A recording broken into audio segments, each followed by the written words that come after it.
Delfina Núñez y aquí estoy con esta hermosa persona, mi compañera de cuarto y mi amiga María Fernández, una estudiante de arquitectura y parte de la reserva del ejército de nuestros Estados Unidos. Hola María. Buenos días. Gracias por estar aquí conmigo. Gracias por tu invitación. Feliz de estar acá. Y sabemos que naciste en Colombia, ¿correcto? Ok, ¿y a qué edad llegaste a los Estados Unidos? Tenía 13 años cuando llegué a los Estados Unidos. 13 años. Y háblame sobre la dificultad de venir aquí a los Estados Unidos y qué cambios tuviste que hacer. Bueno, cuando llegué a los Estados Unidos no tenía conocimiento en el idioma. Obviamente era una cultura muy diferente a la que tenía en mi país. Al llegar acá tan joven, llegar como a esa época de adolescencia, cuando estás pasando como de niño a adolescente, fue como una transición muy difícil porque tuve que aprender el idioma.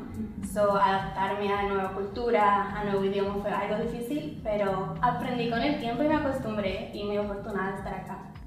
Yo te quería entrevistar porque me encanta su acento, claro, pero también creo que tú tienes una personalidad muy amable y también una perspectiva muy interesante.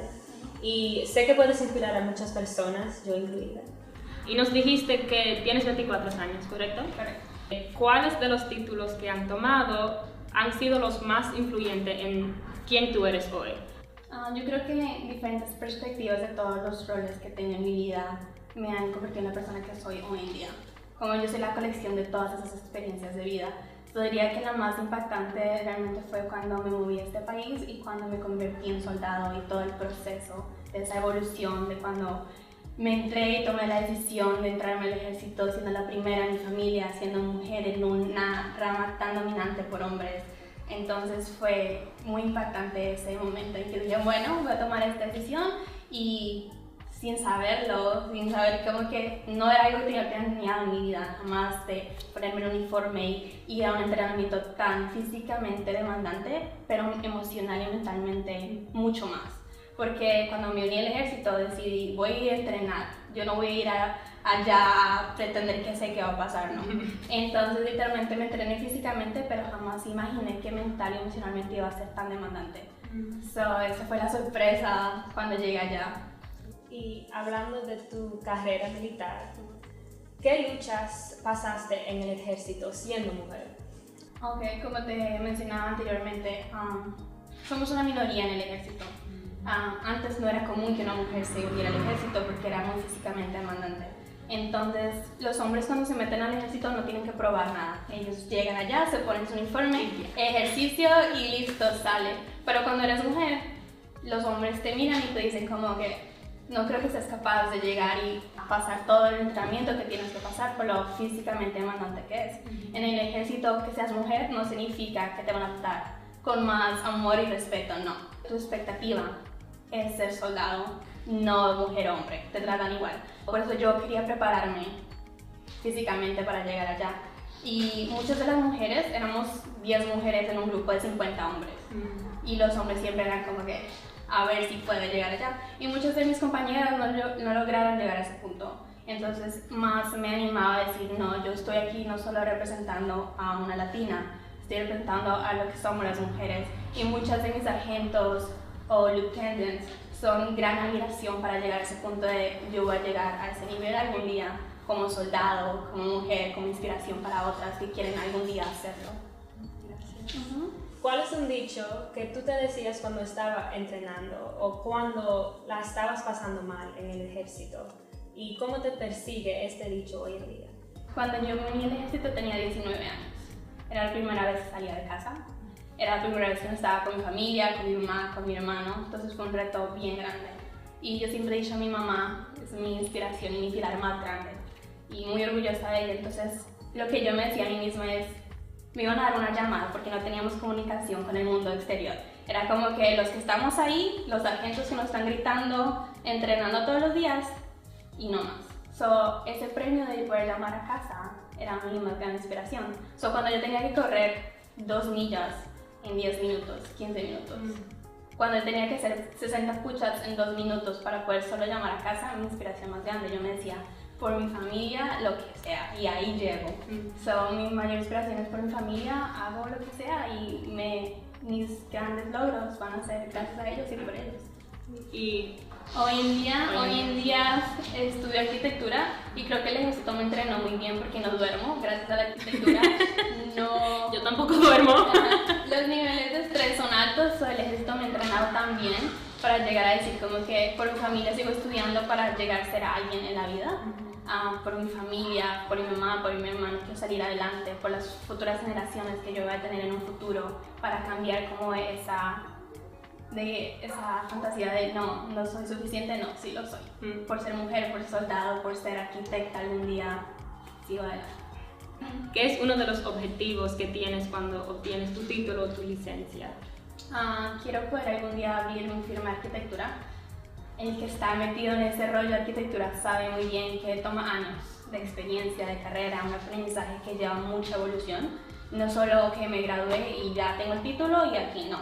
Tú tienes que es un aprendizaje que sigues aprendiendo, que sigues luchando, pero mi propósito es poder ayudar, volver a mi país algún día, ayudar con mi arquitectura, a crear casas, conciencia en el mundo de superar nuevas generaciones. Entonces es un logro que espero alcanzar, pero sé que toma años y dedicación para llegar a ese punto. ¿Y nos puedes hablar sobre el proyecto que estás haciendo ahora en tu clase? Como la arquitectura funciona es que tenemos un semestre completo, tenemos un solo proyecto. Y ese proyecto se va desarrollando con el tiempo de los meses. En el proyecto que estamos ahorita estamos creando un edificio que va a ayudar a comunidades de bajos recursos. Y tenemos que hacer como lugares específicos que va a ayudar a estas personas a salir adelante. Mi enfoque son madres solteras, porque obviamente tengo una madre que no crió a mi hermana ni solos, me quería enfocar mucho en ese tema y cómo ayudarlas a superarse. Entonces mi edificio tiene lugares que va a ayudarlas a ellas a poder ir a trabajar y dejar a sus niños en el edificio y saber que ellos van a estar bien porque están en su casa, para tener espacios para relajarlas, no tener tanto estrés, tener esa comunidad en tu mismo hogar que te va a dar soporte, porque todas las seres que van a vivir ahí son madres solteras o madres en general. Entonces ese es mi propósito con mi edificio. A mí me encanta eso. Y te veo a las 12, a las 3 de la mañana haciendo ese proyecto. Espero que todo te salga bien. Muchas gracias. Sé que hay un dicho que dice que el amor y la guerra hay más similitudes que diferencias. ¿Me puedes dar un ejemplo en cómo este dicho aplica a tu vida? Bueno, yo diría que prácticamente la gente tiene la ilusión de que el amor es esta gran fantasía. El amor no es, tú tienes que poner esfuerzo, solo fluye y todo pasa por así, pero yo no creo que en realidad sea así. Para que las cosas fluyan, tú tienes que poner esfuerzo, tienes que poner dedicación, tienes que dar el 100%. La gente tiene la ilusión de que es perfecto y somos amor y no. Como en el ejército, la disciplina, el talento y la persona que realmente quiero poner esa visión de, ok, yo voy a poner esfuerzo para que esto funcione. Yo diría que el amor y la guerra es como ese balance de que si quieres que funcione, tienes que poner tu esfuerzo, tienes que poner de tu parte para que ese amor vaya hacia adelante. ¿Puedes decirnos algo que todos los jóvenes de 20 años que están viendo ahora deberían saber? Yo diría que inventen muchas cosas en la vida. No se queden estancados en una sola realidad, porque cuando yo estaba en ese punto de 19 o 20 años, yo intenté muchas carreras antes de llegar a la arquitectura. No sabía que la milicia iba a llegar a mi vida, llegó a mi vida. He intentado más de 4 carreras, me metí en el ejército, intenté medicina, intenté psicología, intenté contabilidad porque mi mamá y mi hermana estudiaron la contabilidad. Entonces intenté todas estas cosas, pero mucha gente me decía como que intenta cosas que vas a llegar, y yo no. Yo quiero llegar a un punto y quiero llegar a ese momento en el que yo tengo una carrera y puedo conseguir dinero y puedo llegar al punto.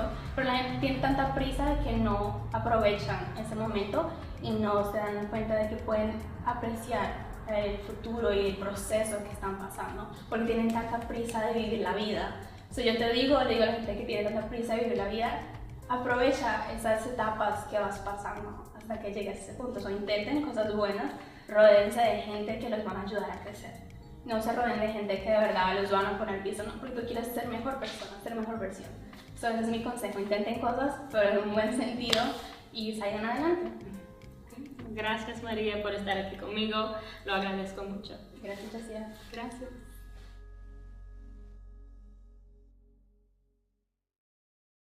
Ven a descubrir la historia de Sweeting Lema, una mujer latina que batalló el cáncer no una, sino 2 veces. Cómo con la ayuda de su familia empezó los estudios y cómo descubrió su vida de nuevo.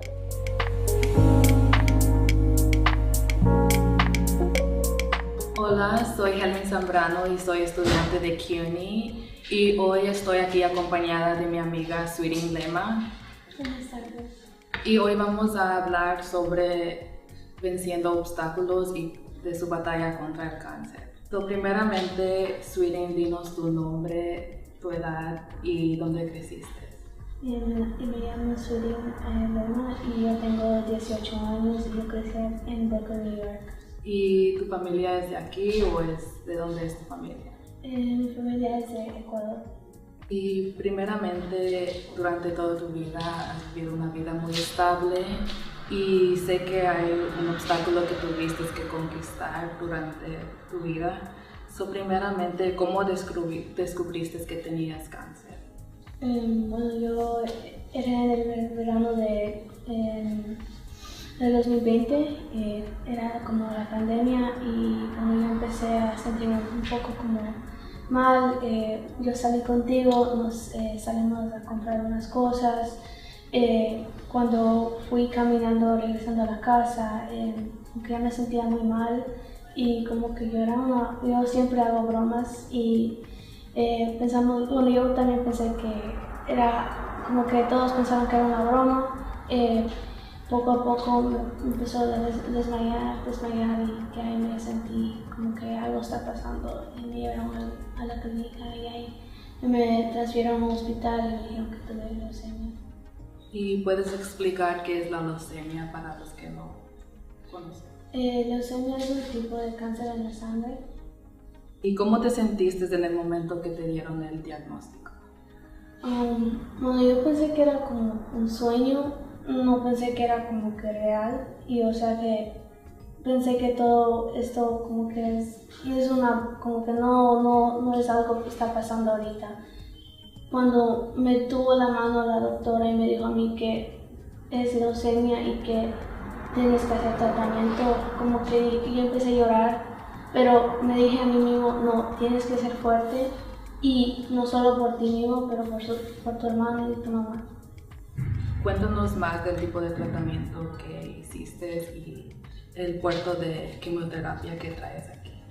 Sí, bueno, el tratamiento que yo hice fue como regular quimioterapia para todos, como que todos los niños que tienen leucemia.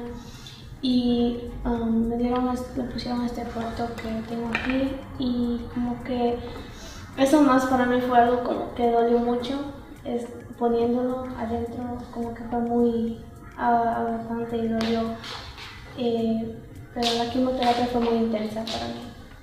Y durante el tratamiento sé que hay muchos efectos secundarios que trae y había un momento difícil que tomaste la decisión de tomar control y decidiste cortarte el cabello. Cuéntanos más de esa decisión. Sí, bueno, para mí, yo creo que para todas las mujeres que el cabello, o sea que es algo como que uno se tiene y uno, eso es para mí mi belleza.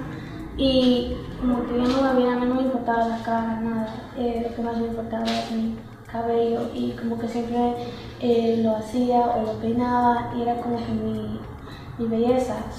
Cuando me era hora de ya cortarlo, fue muy duro, yo sí lloré porque eso fue como que eso era mi belleza, como yo dije.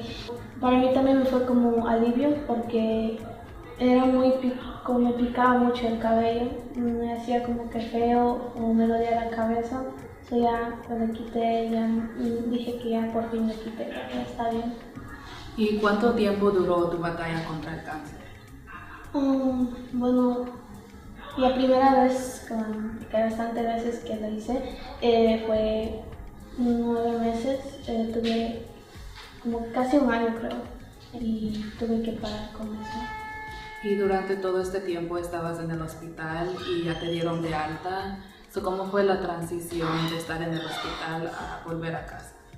Mi transición a estar en el hospital y a volver a la casa fue algo como que un alivio porque estando en el hospital es algo feo porque uno como que se siente que hacer, todos están como pasando por su día, haciendo sus cosas y yo en el hospital. Y yo pensaba como que mucha gente está trabajando y yo también quiero trabajar, como que yo era una niña que hasta ahora yo quiero buscar un trabajo, trabajar y coger mi propio dinero y eso es lo que yo quería hacer, pero mi mamá y mis tías me decían que no, tienes que estar en la casa, comer bien, recuperarte. Y bueno, así hice y me recuperé un poco y después me fui a la escuela. Y de la escuela, bueno, estaba en high school. Bueno, uno también piensa que en high school hay niños y los maestros ya son maduros y que saben cómo tratar a una persona enferma. Bueno, mi escuela no sabía mucho de eso. Y no tenía pelo en esa etapa y bueno, yo me fui a la escuela con esta gorra. Esta gorra también simboliza mucho porque esto fue como que yo usé para todos mis tratamientos y también lo llevé a la escuela para mi buena suerte. Bueno, eso pasó, me fui a la escuela y la maestra me dijo que le quitara y yo le dije que no puedo, pero ella me dijo no, quítalo. Y eso fue para mí como que yo tuve que quitar mi gorra y como que no me gustaba porque fue para mí muy duro para que todos me vean así como que sin pelo. Sé que durante este tiempo después estabas en la escuela y después había un susto que tu cáncer regresó otra vez. ¿Puedes contar más de eso? Sí, yo estaba en la escuela y como que me fui a una regular como que ver cómo estoy yo y me chequearon la sangre y también estaba haciendo los chequeos de médula ósea y bueno, me chequearon y me vieron que había regresado el cáncer. Yo dije que como que ¿por qué me está pasando esto otra vez? Y bueno, después dijeron que estaba bien, vamos a hacer otra médula ósea para ver si es de verdad que regresó y lo hicieron. Y yo creo que gracias a la fe con Dios también, mi suerte porque yo no tuve cáncer y que todo estaba bien. Y nosotros nos seguimos con la vida, yo también seguí con la vida y todos pasamos así. Y también para celebrar esa noticia de que no tenías cáncer, sabes que tu familia también te hicieron una fiesta sorpresa, so dinos como qué sentiste en el momento que llegaste a la casa y viste todo eso. Sí, yo estaba con tu hermana y estábamos en la casa de ella y yo como que estaba llorando porque yo dije, yo y la hermana de ella somos como muy cercanas y yo estaba llorando y contándole a ella que si regresa el cáncer yo honestamente no quiero hacer nada, yo ya voy a dejar que todo, si toca morir, toca morir. Y nosotros nos pusimos a llorar, pero después nos llamó mi mamá a ella, a la hermana, y dijo que baje a mi casa y cuando yo me bajo a la casa veo que ella con su familia están ahí y que me dijeron que estoy en remisión y que estoy bien y que no había recaído el cáncer, que todo está bien. Sí, pero después, unos meses después, sí regresó el cáncer. Sí. Y sé que como tu familia es latina y son ecuatorianos, como la medicina no es algo que es una costumbre para curar el cáncer, ellos decidieron hacer medicinas naturales, ¿o qué pensaste de eso? Bueno, sí, para mí como que yo dije que bueno, si la medicina que es artificial no está sirviendo y que no hay nada más que nos toca, porque honestamente los doctores me decían que no hay nada más que podemos hacer y no sabemos qué está pasando. Como que yo pensaba, digo, si ellos no saben, ¿quién sabe? Y nosotros como que uno se pone de la desesperación, se pone a ver como qué hay, y mis tías, ellas sabían siempre que la medicina natural sirve, pero tiempo a tiempo debe, y eso nosotros hicimos, tratar de medicina natural, porque no había nada más que hacer. La segunda vez que regresó el cáncer, decidiste tú hacer el tratamiento y como los doctores insistían que lo hagas, ¿cómo piensas que te pusiste fuerte para decir que no querías? Sí, bueno, cuando regresó mi cáncer la segunda vez, como yo expliqué, tengo mal también el hígado y bueno, para ellos eran como que no sabíamos si iba a servir la quimioterapia o me iba a matar. Y también hice como, me dijeron como que hay que hacer inmunoterapia también. Y bueno, yo dije que yo no les confío desde que ya mi hígado estaba mal porque estaba en otro hospital. Y ellos me habían dicho, mira, tienes que hacerlo porque si no vas a morir. Y yo les dije que no. Y bueno, nos llamaron a mi mamá. Yo tenía 17 años en esa etapa y llamaron a los servicios sociales. Y bueno, ahí vinieron como policías a nuestra casa cuando era Navidad. Y para mí yo tuve mucho miedo, pero yo tuve que parar mi grano y tuve que decir que no, yo tengo que decir no porque ya no les confiaba el hospital. Tuvimos que ir a mi pediatra y mi pediatra me dijo que él va a hablar, como que él era un oncólogo también, y él habló con el hospital MSK, Memorial Sloan Kettering, y habló con ellos y me llevaron a ese hospital y ahí es donde me trataron. Sí, y durante el segundo tratamiento, ¿puedes explicar qué era?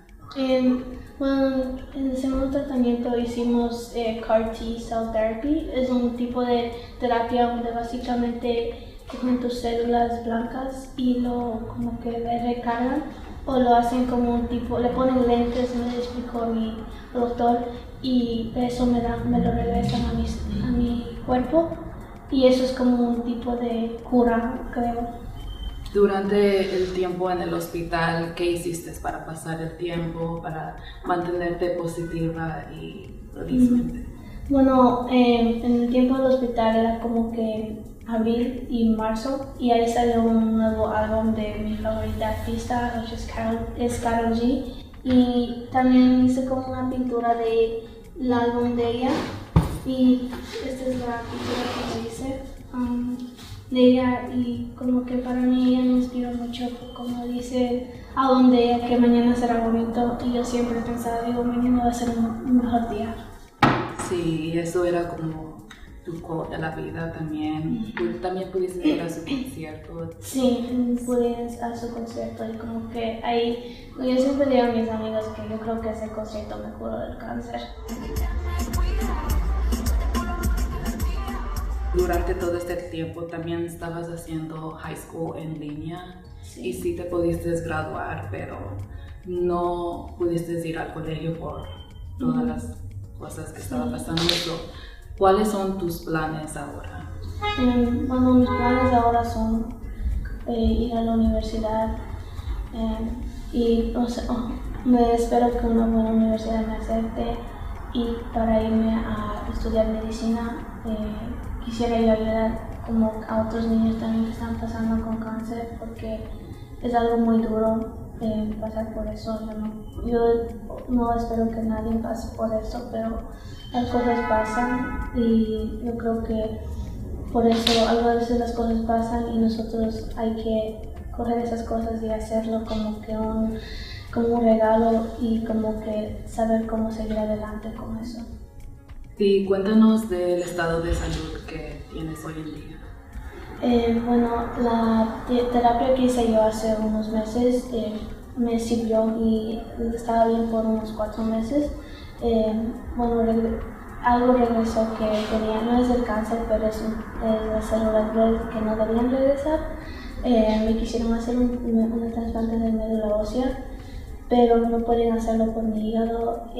Me dijeron que es mejor que como que lo haga y lo trate, pero yo creo que es muy arriesgoso y para mí es como que yo quiero morir en paz y si me toca, bueno, ya me toca.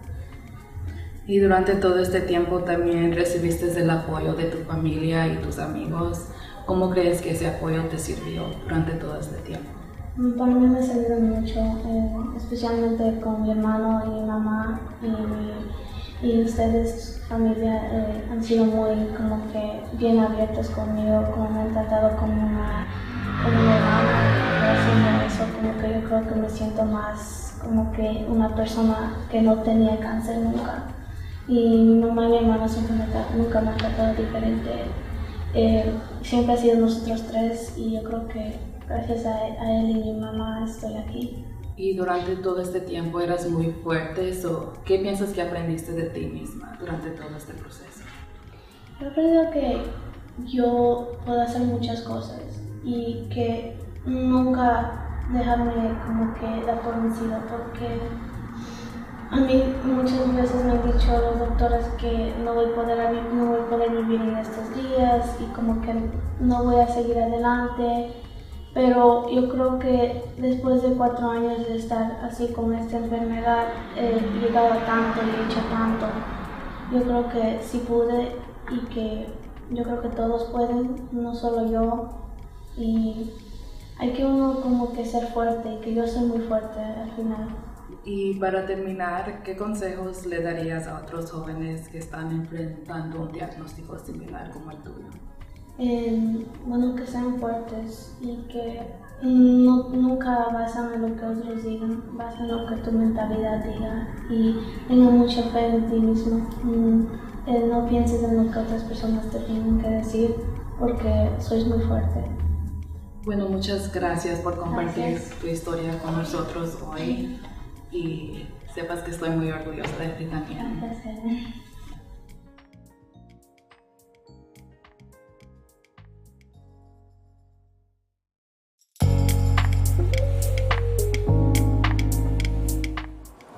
Buenos días, mi nombre es Javier Sarabia.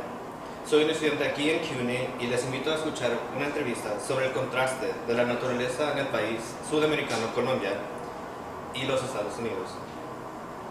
Hoy tenemos el placer de contar con la presencia de Daniel Orejuela.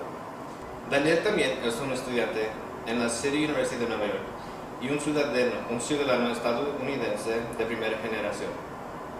Se destaca por su dedicación a los estudios relacionados a las matemáticas y la física.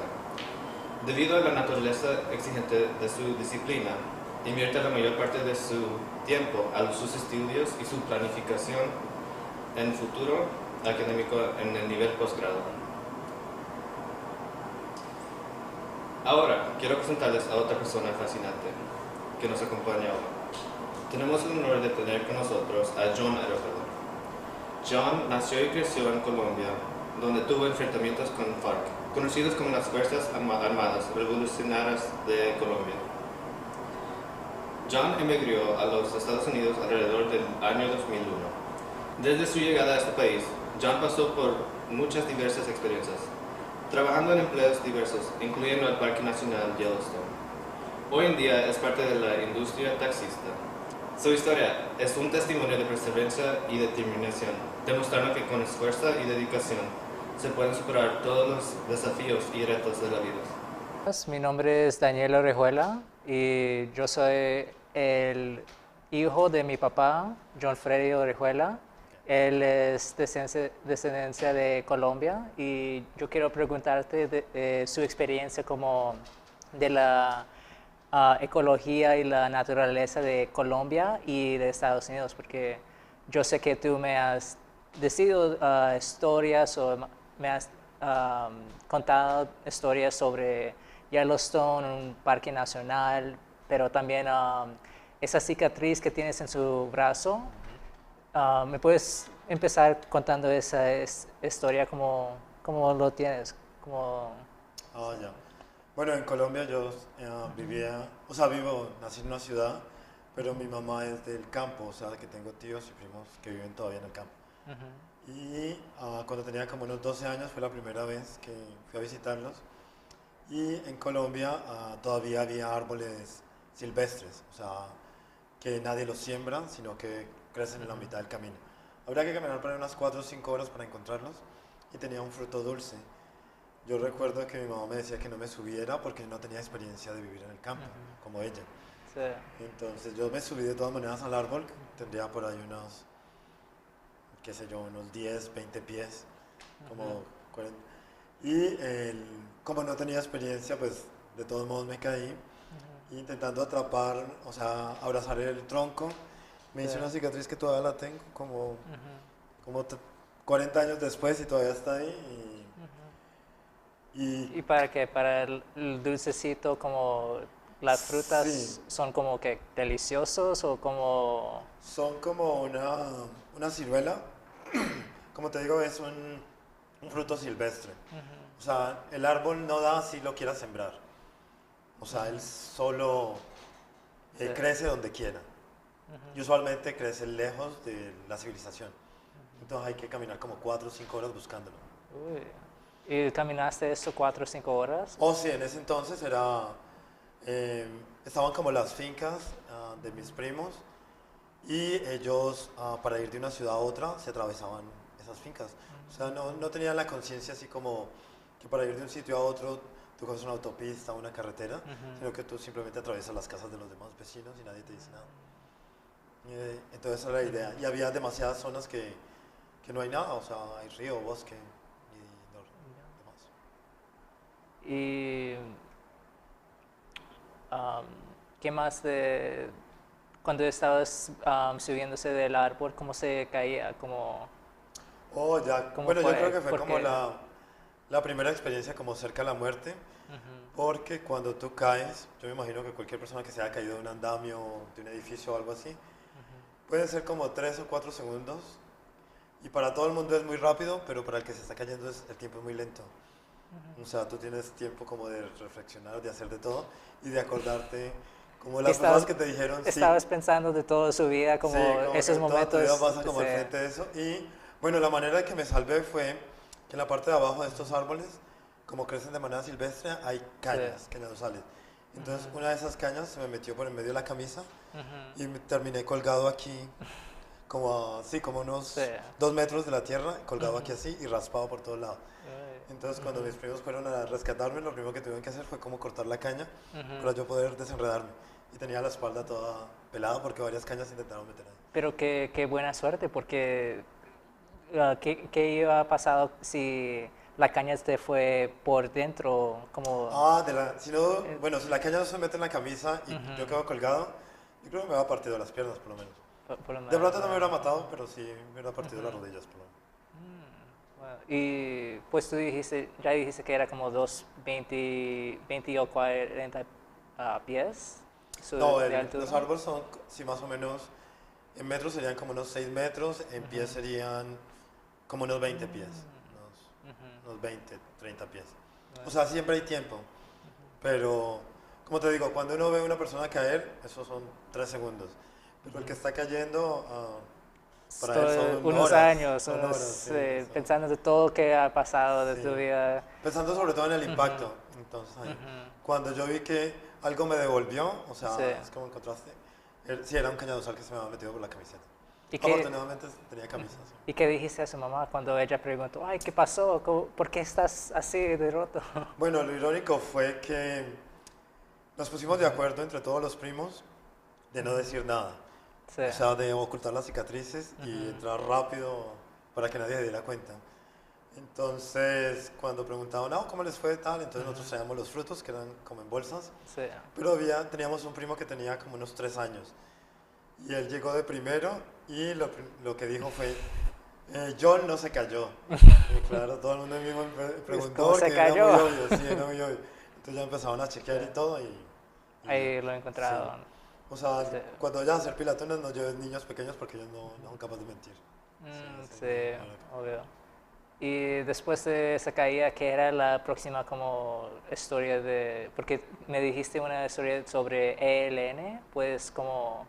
Oh, sí. Cuando yo estaba como en high school, como alrededor de grado 10º, yo tendría unos 15, 16 años, llegó un profesor de historia y el mismo profesor nos invitó a clases de Kung Fu, que tomábamos los sábados con él. En esas clases de Kung Fu armamos un buen grupo y uno de los entrenamientos era en un parque natural que hay en Colombia, para hacer un poco de actividad como física con la naturaleza. Que era el Kung Fu, la forma que lo enseñaba era tenías que estar en contacto con la naturaleza, aparte de las artes marciales. ¿Como quebrar los árboles con el No, puño? realmente. Era como que cuando hacías meditación y yoga, es más fácil hacerlo con árboles alrededor, con un río sonando atrás, que, por ejemplo, en un estudio. Porque también practiqué taekwondo. Porque yo pienso como en el estudio estás como tranquilo, no hay tanta bulla. Realmente no, Pero... porque los principios de las artes marciales se fue como el contacto con la naturaleza y viendo cómo peleaban los animales. Entonces las técnicas son copias de la manera como se defienden los animales. Sí. En cambio, cuando estás en un estudio es todo como muy artificial. Incluso hay gente que no le gusta practicar artes marciales como en las ciudades, porque dice que uno tiene que estar en contacto, o sea, por lo menos que tus pies toquen el césped o que toquen la tierra o algo así. ¿Y cuando aprendiste estabas como descalzo, sin zapatos o...? O sí, hacíamos entrenamientos, entonces lo hacíamos como en la naturaleza. Era como unas 2 horas de la ciudad. Sí. Entonces, el grupo que armamos, como estábamos adolescentes, casi siempre los adolescentes quieren violar las reglas. Entonces lo que nosotros empezamos fue a ir a pescar y decirle a nuestros papás que íbamos a clases de Kung Fu, pero ya no íbamos a clases de Kung Fu. Sí. Entonces, en una de estas idas a pescar, nosotros íbamos como a un hiking de la montaña, que eran como unas 3 horas, por la parte como más escarpada de la montaña, y a buscar unos pequeños riachuelos que habían como unas sardinas pequeñas. Esa era como nuestra meta. Entonces, teníamos que ser cuidadosos porque no podíamos pisar en cualquier parte, que era como lodo, y a la vez sabíamos que así es que nacen los ríos. Realmente el río no nace como que uno abre una llave y va saliendo el río, sino que es como si la montaña sudara. Entonces cada gota se va uniendo y si tú pisas, como que dañas todo el ecosistema. Entonces nos teníamos que ir como por un lado donde nos dañáramos el ecosistema de nacimiento del río. Me imagino como esa, ¿cómo se llama ese efecto de la mariposa? Butterfly effect. Así como si tumbes una roquita pequeña y después explota un edificio o algo. Sí. ¿Así es como el río? Sí, exacto. Podrías complicar todo si dejas, por ejemplo, la huella de tu zapato exactamente donde están haciendo el río. Como el río se van juntando gotas por gotas y el agua es muy fresca y muy pura. Como la montaña suda, entonces prácticamente la montaña sirve como si fuera un filtro a través del carbón. Entonces puedes tomar agua y es mejor no dañar esa parte. Bueno, entonces volviendo como al tema, estábamos por la montaña, íbamos a pescar y estábamos escuchando como explosiones. Pero la mayoría estamos acostumbrados porque en el colegio de nosotros también quedaba como en una zona campestre. Y, espera, ¿estás acostumbrado a las explosiones? Sí, estoy acostumbrado a las explosiones y la mayoría estábamos, entonces no lo vimos nada raro. Pero, ¿por qué? ¿Por qué estás acostumbrado a explosiones? ¿Así es como en Colombia una guerra o algo? ¿Es como qué? No, porque yo tenía la suerte de que mi mamá pensaba que si estudiaba en colegios de clase media, iba a tener una mejor educación y mejores oportunidades de vida. Entonces, el colegio donde yo estudiaba quedaba a las afueras de la ciudad y tenía zona campestre. En la otra parte del colegio habían... se llama canteras, que es donde sacan todos los materiales de construcción, la roca, la arena, el cemento. Entonces lo que hacen estas fábricas y estas canteras es colocar explosivos, pero el gobierno les prohíbe colocarlos antes de las 5 de la tarde. Solo tienen un lapso de entre 5 y 7 de la tarde para colocar las dinamitas. ¿Para que todos pueden dormir o...? Exacto, porque si los colocan antes la mayoría de gente se queja. Y si los colocan en la noche, la gente no puede dormir. Entonces ellos tienen solo 1 hora para explotar lo máximo que puedan de la montaña. Lo gracioso es que a las 5 de la tarde teníamos clase y los mismos profesores sabían que a esa hora no podían dictar clases de tanta dinamita. Entonces para nosotros era normal. Ese día que estábamos pescando, estaba sonando como dinamita y nosotros no lo vimos como raro. Pero cuando estábamos en la parte más alta y podíamos ver como unos 2 kilómetros, que podrían ser unas 2 millas, más o menos, 1,5 millas, en la parte de abajo había un enfrentamiento. Yo en ese momento tendría como 15 años y no habían tenido ningún... O sea, las noticias de que había guerra en el país eran del noticiero, pero en las ciudades no se siente. En las ciudades uno nunca ve un guerrillero, nunca ve un soldado, nunca ve un combate. Pero ese día, como estábamos lejos de la ciudad, vimos que era como un combate, pero no podíamos reconocer cuáles eran los buenos y cuáles eran los malos. Solo cuando ya llegábamos, pues porque salimos disparados corriendo. Montaña abajo, porque sabíamos que esos muchachos, escondiéndose del ejército, tendrían, qué sé yo, por ahí nos hubieran alcanzado en una media hora. Entonces podríamos tener problemas con el ejército, porque nosotros teníamos todos los rasgos de ser como guerrilleros. Estábamos en una zona guerrillera, estábamos pescando, no teníamos ni siquiera identificación, nada. Entonces nos podíamos haber metido como en serios problemas. Y nos dábamos cuenta que... ¿Serios problemas como que te van a matar o...? Sí, yo creo. Nos hubieran podido arrestar y no nos hubieran creído nuestra versión de que éramos estudiantes y que estábamos por ahí pescando, ¿no? Sí. Porque me imagino que todos los guerrilleros decían algo parecido, que eran campesinos y tal, por aquí. Así funciona. Esa fue como la parte más cercana que vi un combate. Qué susto. ¿Y estabas pensando en eso como tú sabías que te pudiste morir a ese momento o era más como después de haber experienciado esa No, cosa? sí, fue como después, porque en ese preciso momento no reconocíamos que era un combate, no reconocíamos quiénes eran los buenos y quiénes eran los malos y quiénes estaban huyendo. Solo cuando ya recapitulamos nos dimos cuenta que los muchachos de la guerrilla tenían el cabello largo, mientras los muchachos del ejército tenían el cabello muy corto, el uniforme más limpio y como más nuevo. Sí. Pero los de la guerrilla tenían exactamente también uniforme militar, solo que el cabello más largo. O sea, y de pronto más tatuajes y cosas así, que no dejaban a los soldados. Uy, qué susto. Sí, esa fue como la experiencia. Yo creo que no volví a esa parte de la montaña, sino que iba como a otras. Y eso es como la experiencia colombiana cultural que necesitas como estar seguro de su seguridad porque yo sé como, pues mi experiencia en Estados Unidos, yo no he tenido como ese susto de mi seguridad, como me voy a morir, solo ir por el parque. No, sí, exacto. En Colombia podría decirse que uno tiene que reconocer cuáles son zonas guerrilleras y cuáles son zonas como de un parque natural normal. En Colombia la gran diferencia con los parques naturales de acá es que son muy silvestres, o sea, son muy salvajes. No hay ni un camino, ni orientado, ni flechas, no hay nada absolutamente. O sea, tú estás en contacto con la naturaleza todo el tiempo. Así tal cual como es la naturaleza. La otra es que yo siento, cuando he caminado, por ejemplo, en parques naturales de Colombia, que tú podrías sobrevivir más fácil. Hay frutos silvestres, hay como cazar, hay como pescar. Acá, por lo menos la vegetación del noreste de los Estados Unidos son pinos. O sea que prácticamente tú durarías... Agüita, un poquito de agua de los pinos y ya como... Sí, yo creo que si te pierdes en un bosque en los Estados Unidos, máximo durarías 3 días.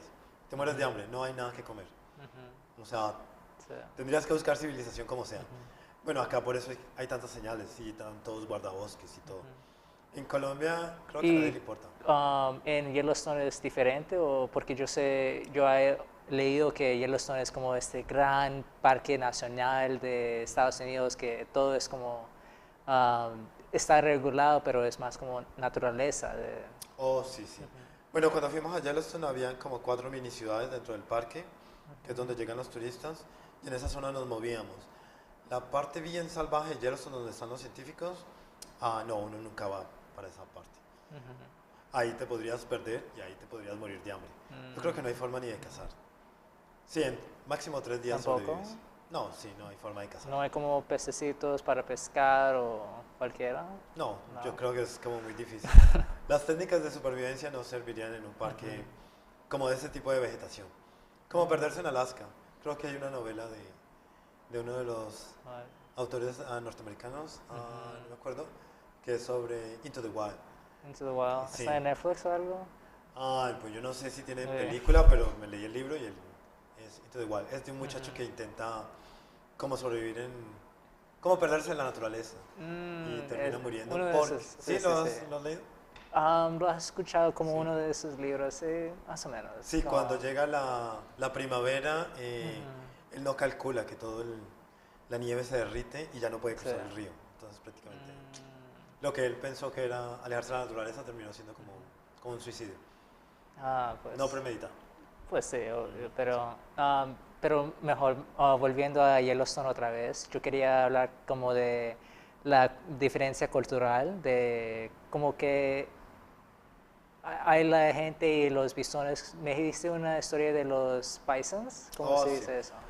Bueno, cuando yo estaba trabajando, me dieron entrenamiento para ser housekeeper en las cabañas. Las cabañas estaban alejadas una de otra por ahí por unas 100 yardas. Entonces yo tenía que arrastrar una carreta, como un car, en donde estaba todo el material que necesitaba para las limpiezas del linen. Entre una cabaña y la otra pasaban bisontes y pasaban... se me fue el nombre de este animal tan grande.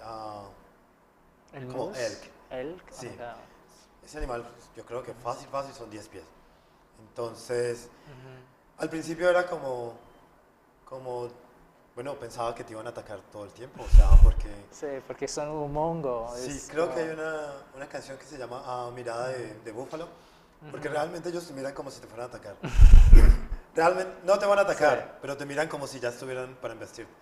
Entonces, yo nunca había estado en presencia como trabajar en medio de animales que en cualquier momento te pueden atacar. Sí. Ya después te acostumbras. Ya. Sí. ¿Te acostumbras seguro? Sí, te Es como... acostumbras. Es irónico, pero te acostumbras a tener animales peligrosos alrededor tuyo.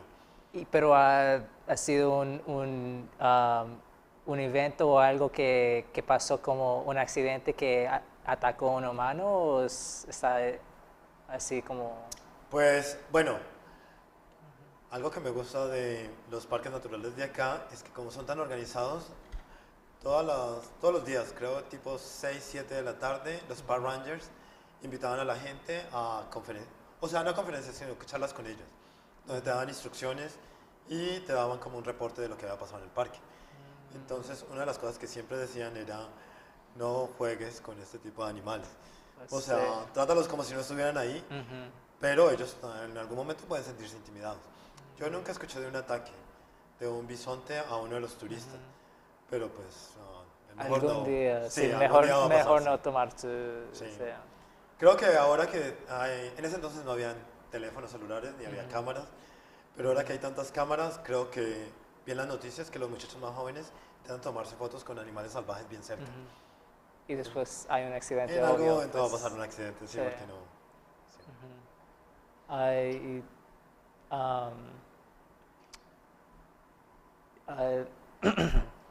en Yellowstone también que, ya que hablamos de los animales, ¿qué experiencias tienes como con osos o como qué más animales hay en Yellowstone? ¿Qué hay de chévere? Ay, ¿me dijiste de un geyser? Sí. Bueno, cuando llegué al parque de Yellowstone, pues la experiencia que yo tenía con Parques Naturales de Colombia era la vegetación en Colombia es exuberante, mientras en Yellowstone es más que todo, o sea, no tan variado de pino. Nunca había visto un geyser. Había estado en un volcán en Colombia. Un volcán, espera, un volcán, como ya estaba muerto el volcán, ¿sí? Bueno, se dice que está dormido, ¿no? O sea, sí, está como latente. No es peligroso, o sea, creo que miden todos los días las vibraciones de la Tierra a ver si de pronto hay erupción. Había estado en un volcán, pero no había estado como en contacto cercano con lava o con vapor de agua que salga de la Tierra. Sí. En Yellowstone es normal, o sea, y hay zonas en donde hay señales donde te dicen no camines porque podrías quemarte el pie. sí, meter la algo, pata y perderlo. sí, perder el pie por lo menos. Muchas gracias para todo. Esto fue nuestra entrevista de la naturaleza de Colombia con mi papá y muchas gracias.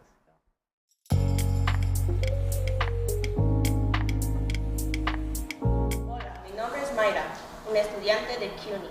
Estoy aquí presentando a Ricardo Pérez, otro estudiante de CUNY estudiando negocios internacionales. Y hoy él está aquí entrevistando a un cocinero de Nueva York. Gracias, Mayra. Yo soy Richard y hoy estoy con Orlando García Castro, un cocinero de Nueva York. ¿Me puedes introducir un poco? Mi nombre es Orlando, trabajo como cocinero en una escuela secundaria. Alimento alrededor de 1.200 personas al día y tengo 5 o 6 años cocinando. Está bien. ¿Y siempre te ha gustado cocinar? Sí, desde pequeño siempre fue lo único que quise hacer.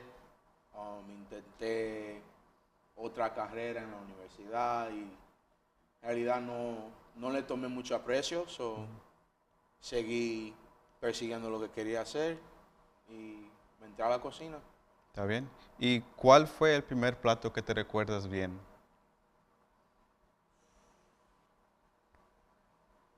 I don't know, man. Mi abuela siempre hacía un pernil Bien que bueno. era lo mejor, like, El always. el pernil siempre era bien bueno. ¿Y cuál fue el primer plato que tú hiciste? Un mango, Mango. simple, como con 8 años. Es parte de la cultura, ¿verdad? Cultural, ¿Y tú eres de dónde? Dominicano. Gracias. ¿Y hay cocineros en tu familia? Sí, mi familia solamente hay 3 trabajos: taxista, cocinero, o mi papá que tiene un cleaners. Eso es todo lo que hacemos, cae en línea, básicamente. Sí, pero es lo bueno que te gusta cocinar. Claro, sí. Sí. ¿Y qué año te decidiste perseguir la carrera de cocinero? Full time fue 2018, creo, sí.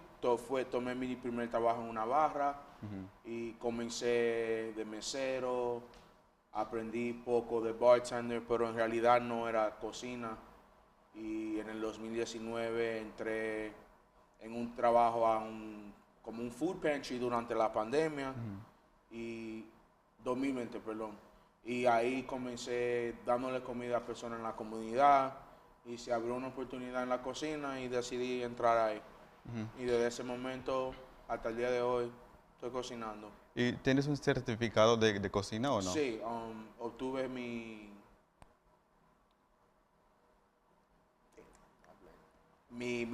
certificado de comida, se puede decir, de la ciudad de Nueva York, y lo obtuve haciendo un curso que también ofrece la ciudad. Sí.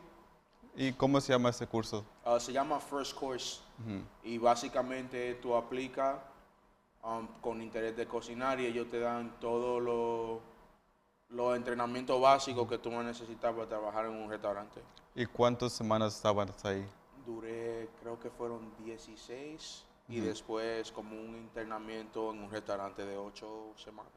Eso, el programa sí te ayudó a encontrar un restaurante. Sí, demasiado. Incluso no creo que tuviera el trabajo que tengo ahora si no hubiera obtenido esa información. Está bien. Y desde graduándote, ¿cuál restaurante has trabajado? Bueno, cuando salí del programa entré a Messi, que es un restaurante italiano y conocido como uno de los mejores de la ciudad. Fue mi primer trabajo en una cocina, básicamente. Y de ahí tomé un poco de tiempo off, seguí en la escuela y fui a los Hamptons, a una pizzería, y ahí pude poner cosas en el menú y aprendí muchas cosas más, como ordenar y todo eso, y vine para atrás a la escuela. Y siempre me he mantenido como con 2 trabajos. Y el último que tuve fue en un restaurante que se llama Torien, japonés. Y duré 9 meses ahí, pero ya al subir de puesto en mi escuela no pude seguir trabajando. Está bien. Y Torien, ese es un Michelin Star Restaurant, ¿verdad? Sí, yeah. ¿Y cómo es ese tipo de restaurante trabajando en él? Es demasiado diferente.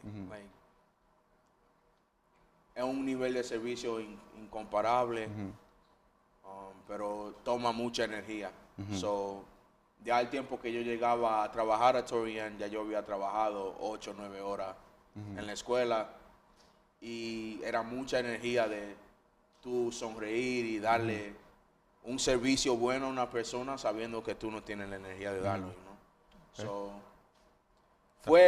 aprendí mucho, y aprendí mucho de otra cultura porque la mayoría de mis compañeros eran japoneses. Aprendí un poco de japonés y aprendí de su cultura y por qué ellos valoran tanto el servicio. Y eso fue parte de lo que me motivó a mi decisión de irme, porque vi que yo no tenía la capacidad de tener el mismo nivel de dedicación que ellos tenían. Ok, está bien. Y tú dijiste que ahora trabajas en una escuela y eres el chef principal. ¿Cómo es siendo un chef principal? Difícil también. Cocino menos, pero siempre tengo que estar pendiente a todo lo que pasa, que es bien diferente a como me acostumbré a cocinar, porque siempre yo hago lo mío y si me da tiempo a ayudarle al otro lo hago, pero siempre es como un solo task. Y para mí se me está haciendo difícil, todavía lo que tengo son 3 meses en ese puesto y se me hace difícil estar manillando 9 diferentes personas, personajes y estudiantes que son casi 1200 y más los maestros. Se hace difícil, pero se hace. ¿Pero te gusta? Sí, sí, claro. Y me gusta que es como darle atrás a la comunidad, porque es la misma escuela secundaria que yo estaba. Oh, sí. Y el programa que yo soy parte ahora no estaba cuando yo estaba ahí. Me da como un sentido de gratitud de poderle ofrecer algo mejor a los estudiantes que vinieron después. Está bien. Y viendo para atrás en toda tu historia como un cocinero profesional, ¿qué tipo de aviso tienes a los que quieren ser cocineros? Que no pierdan su motivo, que si eso es lo que les interesa, que sigan presionando. Yo sé que es difícil, las horas son brutales, el trabajo es fuerte, siempre te duele el cuerpo, pero si eso es lo que te gusta, tú lo haces, porque eso es lo que viene, Sí. Que no pierdan su motivación nunca. Eso es bueno, eso sí. ¿Y qué metas tienes para ser un chef en el futuro? ¿O qué ambiciones tienes? Estoy en un limbo, porque sé que la escuela no es mi paso final, pero tampoco creo que quiera tener un restaurante. Mi visión es más tener como evento y poder crear menú nuevo siempre. Me gustaría ser parte de un equipo que crea menú para otra persona. Pero en sí de tener un restaurante, para mí no creo que sea muy sostenible. Ok, está bien. Y yo sé que haciendo un cocinero, tú cuando comes algo es bien difícil para saber los sabores que te gusta y no te gusta. ¿Cuáles restaurantes en Nueva York te gustas comer más? Yo como mucha comida mexicana, Thai, China. Me gusta todo en realidad. Yo no tengo ¿Preferencia? Pero si tuviera que coger una, fuera mexicana. Okay. Y yo sé que tú cocinas casi 8 horas al día, ¿verdad? Cuando llegas a la casa, ¿tú cocinas por usted mismo o nomás quieres ordenar algo? Últimamente he caído en un mal hábito de ordenar al estar tan cansado, pero usualmente siempre cocino para mí, mi novia, o mis padres, o como sea. Pero últimamente se me ha hecho un poco difícil. Y ahora que eres un cocinero profesional, ¿cuál es tu plato que te gusta hacer muchas veces? No cambia, man. Un mangú siempre. ¿Un mangú? Siempre, siempre. Está bien, está bien. So, haciendo un cocinero, los ingredientes tienen que ser de calidad, ¿verdad? Claro. ¿En qué mercados vas para conseguir esos ingredientes clave? Dependiendo de lo que necesitemos. Siempre hay un vendedor de carne preferido, siempre hay un vendedor de lo que son los granos, arroz, guandules, beans. Frijoles, perdón. Sí, siempre hay un mercado diferente para cada cosa. Ok. ¿Y cuál arroz, en tu opinión, es mejor, el jasmine rice o el regular? Jasmine. ¿Sí? Siempre, ¿Y por qué?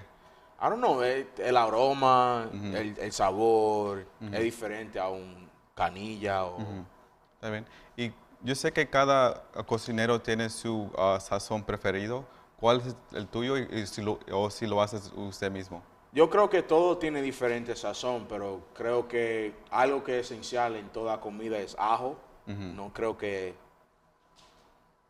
se pueda cocinar sin ajo, en mi opinión, pero sí, creo que es algo primordial. Ajo, cebolla, incluido, tengo un tatuaje de una cebolla y un ají en mi pierna. Creo que son esencial para todo. ¿Y te tatuaste eso porque te gusta la cocina tanto? Sí. Okay. Está bien. ¿Y los cosas que usas para cocinar, como el cuchillo, de qué marca son? Mi primer cuchillo es un... Wow, I'm blanking. ¿Es estilo japonés o estilo regular? No, es del oeste, pero es un cuchillo bien fino. No me puedo recordar el nombre, pero sí. ¿Y los cuchillos que usas usted en la cocina son mucho diferentes de lo que hacen en la casa regular, ¿verdad? ¿Qué es la diferencia? Hay diferentes cuchillos para diferentes... Hay cuchillo de carne, hay cuchillo para filetear, cuchillo de vegetales, de pan, cuchillo para mantequilla. Igual como cuchara pueden venir de diferentes estilos también. Está bien. Y yo sé que trabajando en la cocina es muy demandado, que es muchas horas. ¿Qué haces los fines de semana para aliviarte? Descansar, trato de no salir mucho. Sí, me gusta estar afuera, pero trato de siempre tomar mi descanso porque sé que mi trabajo requiere mucho físicamente. Trato de no abusar mucho más de lo que necesito. Está bien. Y yo sé que el Día de Acción de Gracias apenas pasó. Siendo un cocinero en tu familia, ¿todos están esperando para que tú cocines o nomás todos cocinan? No soy el único cocinero en mi familia, soy uno de los más recientes, pero sí siempre el pernil me tocó hacerlo este año y salió todo bien, pero no me tienen tanta confianza todavía. Yo llego. Está bien, es con edad. Bien. Y eres dominicano, ¿verdad? Sí. ¿Cómo ha afectado tu cocina, cuando estás cocinando, cómo ha afectado tu cultura en los platos que haces? Todo. Tu cultura es esencialmente la comida que tú comes. Puede ser que trate comida de otra cultura, pero nunca va a emular con lo que tú creciste.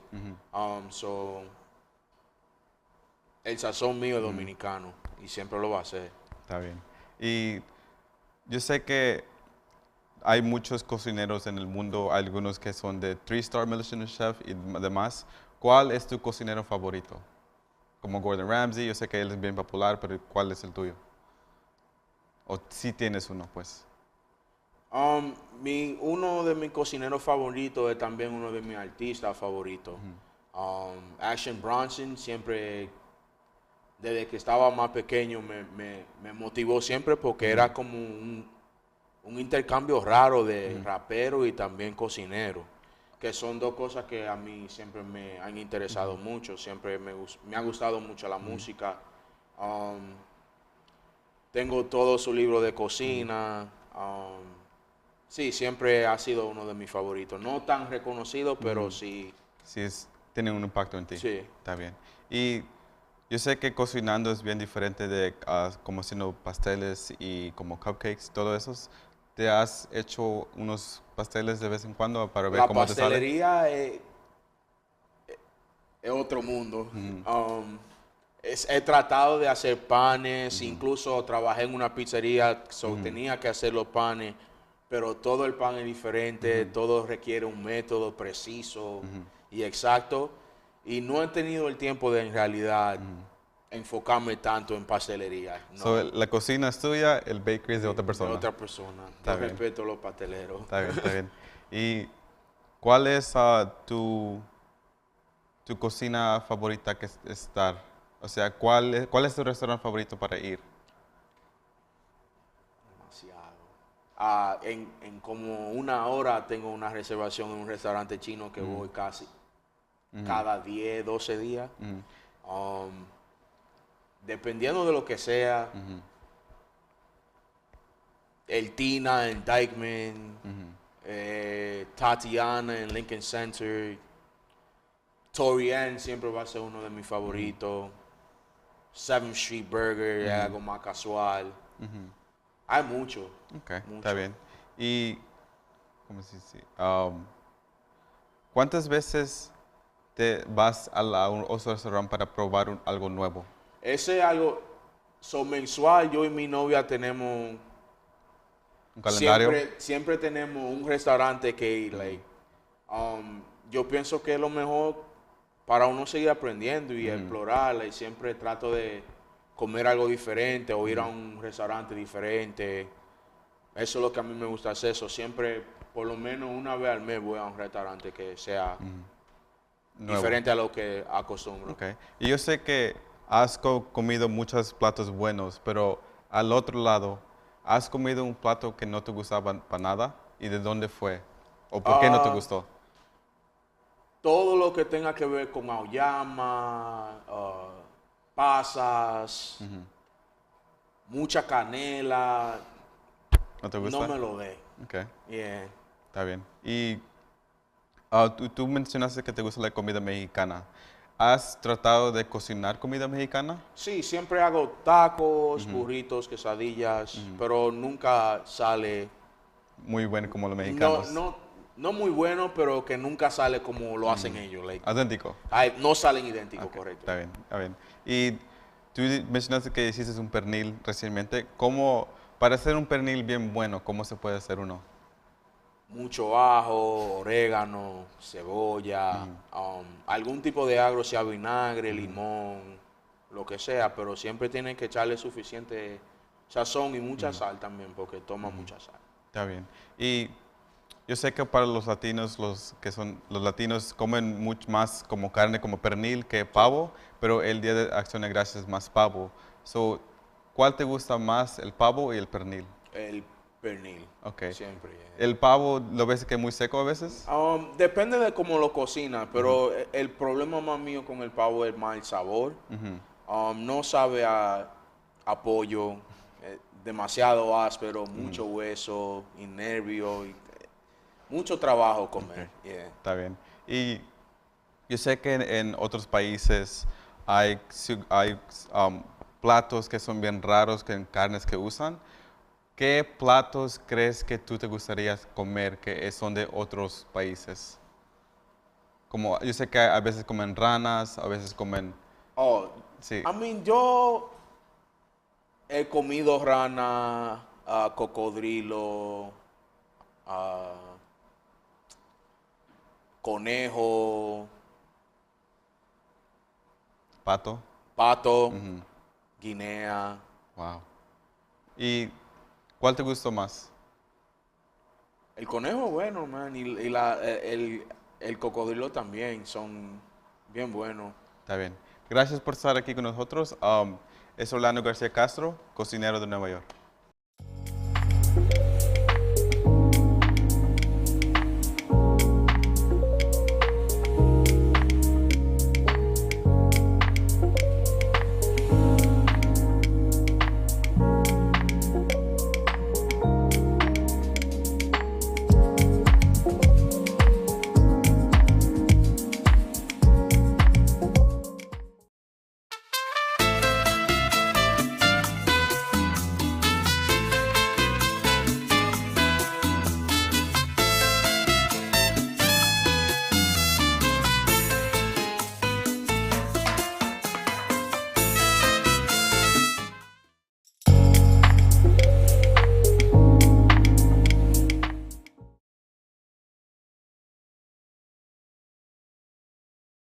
Good afternoon, New York. I'm Alejandro Chipana, and on today's segment, Shades of Spain, my colleague and I, Kimberly Gualpa, will be discussing Spain's cultural and ethnic history. Yes, like you said, my name is Kimberly Gualpa, and I'm a freshman at Baruch College, and I am majoring in biological science.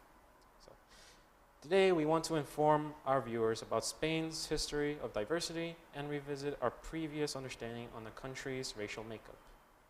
Yes. And considering Spain's influence on Latin America throughout colonialism, that region is also implied in our conversation. Right. So let's get started. Over the past 50 years, Hispanics and scholars of Jewish history have taken up disclosure of the nature of convivencia, a time when three major groups, Jewish, Muslim, and Christian communities coexisted in Spain. The debate surrounding this time has traditionally centered around two opposite views. For some, convivencia was a model of tolerance and cross-cultural intersection. For others, it is a time of conflict, a forced conversion of the dominating religion, and even expulsions, especially during a time as we refer as La Reconquista. Before we get started on these moments, let's give the viewers a broader picture of Spain's timeline. Generally, Spanish society consisted of Sephardic Jews, Muslims from the Christians and Catholics, and those living in the areas after the fall of the Roman Empire. This happened because of the Moor rule that began in the early 700s. So, convivencia in the Iberian Peninsula has its origins back to 711, when Muslims, led by commander Tariq ibn Ziyad, invaded the Visigoths that inhabited the peninsula after the fall of the Roman Empire, Hispania, causing in the same way the destruction of the Visigoth kingdom. After this event, the first traces of ethnic elements can be traced in this present of the peninsula. It is important to acknowledge that Iberian has historically been a bridge between Europe and Africa. You're right, which explains the simple yet complex process of which convivencia took place. In 747, a revolt against the Umayyad rule in Iberia was declared. In the aftermath, the Abbasid Caliphate had the power and slaughter of Umayyad descendants. In 756, the Umayyad leader Abd al-Rahman declared himself Emir of Cordoba when he refused to live under the rule of the Abbasids. The Abbasid Caliphate also had an important role in this context. After the Abbasid revolution, the Abbasid gained power among Muslims and non-Muslims. In fact, one of the reasons their success was due to multiple people's discontent with the Umayyad rule. The Umayyad rule over a large population of Muslim people. People who even converted to Islam would not be considered as their equal and considered from second class. Therefore, they were at constant disadvantage. However, the Umayyad would later come back to power and enter a golden era with the Emirate of Cordoba. So, with the Emirate of Cordoba underwent a complicated series of events every time they tried to expand their powers to every city. Even so, their efforts paid off. But since everything cannot be perfect, around 1912, the Emirates was in decline. However, when Abd al-Rahman III came to ascend to the throne, he restored the Umayyad power. In 1929, he then declared himself Caliph of Cordoba. Here is when the history becomes of interest to the explanation of Spanish diversity and why convivencia is considered, for some, as a model of tolerance and cross-cultural interactions. With the constitution of the Emirate of Cordoba, new ways of interaction among Muslim, Jews, and Christian would arise. So, these three groups had something crucial in common. They all respected the Old Testament of the Hebrew Bible. The name convivencia to this time period in Iberia made even more sense when each group adopted a role in this new society. For example, Christians were farmers, Jews were traders, and Arabs were in charge of business. It is important to note how race and ethnicity, since this early time, could be close to being a synonym of social class. So it can be said that this somewhat harmonious convivencia was a result of Abd al-Rahman's ideas. He strived for a civilization where all religions could be included and mainly focused on arts and sciences, leading to the start of cultural enflorescement, which basically means the development of their cultures. Those cultures would later be present in Latin America too. During the rule of Abd al-Rahman III, members of the royal court from each minority were to be represented as the head of their community. For instance, Hasid ibn Sharub was chosen to represent the Jews. During his career, he was known as the Nazi prince. For the Jews, while still being loyal to the Caliph. Additionally, He made the same move as al-Rahman did in bringing philosophers, scientists, and other intelligent people to show Islamic society that they also have a rich culture. Unfortunately, in 1031, signs of fragmentation and arousal of individual powers among Muslims had a consequence at the Arab hegemony started to break apart, and the Taifa kingdoms appeared. After the dictatorship of al-Muzaffar, the caliphate was greatly weakened, giving space for the Tafiyas to create small kingdoms. While this happened, all three cultures continued to thrive in their own ways. Samuel ibn Nagrul, a Jew, proved himself to be very intelligent and talented, so he went to become advisor to the Berber king of Granada. During this, numerous Muslims, both inside and outside the government, criticized him and wanted him to be removed from his position. His son, Yehosef, followed in the same footsteps, except he made an error that got him killed, along with the destruction of the Jewish community. So with that example, convivencia was a term only being applied to those of the very few elite that had power in the system. However, if they stepped out of their boundaries, the whole Jewish community would face and suffer the same consequences as they have. Christian kingdoms, however, in this time increased their military strength, causing the Taifa kingdoms to seek help from the Almoravids. When they came, they were upset on how loose these kingdoms were following the Islamic traditions, with Jews having power within the hierarchy. They defeated the Christian kingdoms, but they charged back again, so the Almoravids came back and stayed and forced many Jews to step down from their positions. But the Christian kingdom again attacked. Now the Andalusian Muslims had to refer to help from the Muslims even further down, called the Almohads. At this point, when the Almohads came, they did not want any place for dhimmis, so they implemented a policy that forced conversion on all Jewish people and non-Muslims to Muslims. In the 14th century, from 1391 to 1435, Jewish communities from Castile and Aragon were attacked, and riots ensured their land. There was a mix of suicide and conversion of Jews when given the option to be baptized or killed. They were at an all-time low where they didn't have much protection from the kings. Since the Jews were more willing to convert, it was thought to be an extension of convivencia. It was more accurate to be a large loss in faith of the Jewish community. Now it is all coming down even more downhill, coming into the 15th century, with Archbishop Vincent Ferrer convincing Pope Benedict VIII into debate between Judaism and Christianity in hopes of gathering the remaining Jews to be baptized. This lasted over a year and a half with over 69 sessions. By 1435, all Jews in the area were gone. Many fled, the rest converted. Conversos were Jews who converted to Christianism. Conversos were now allowed to work in high positions that Jews were forbidden to be in. As conversos were beginning to be more a part of the noble class, new hatred was formed against these new Christians.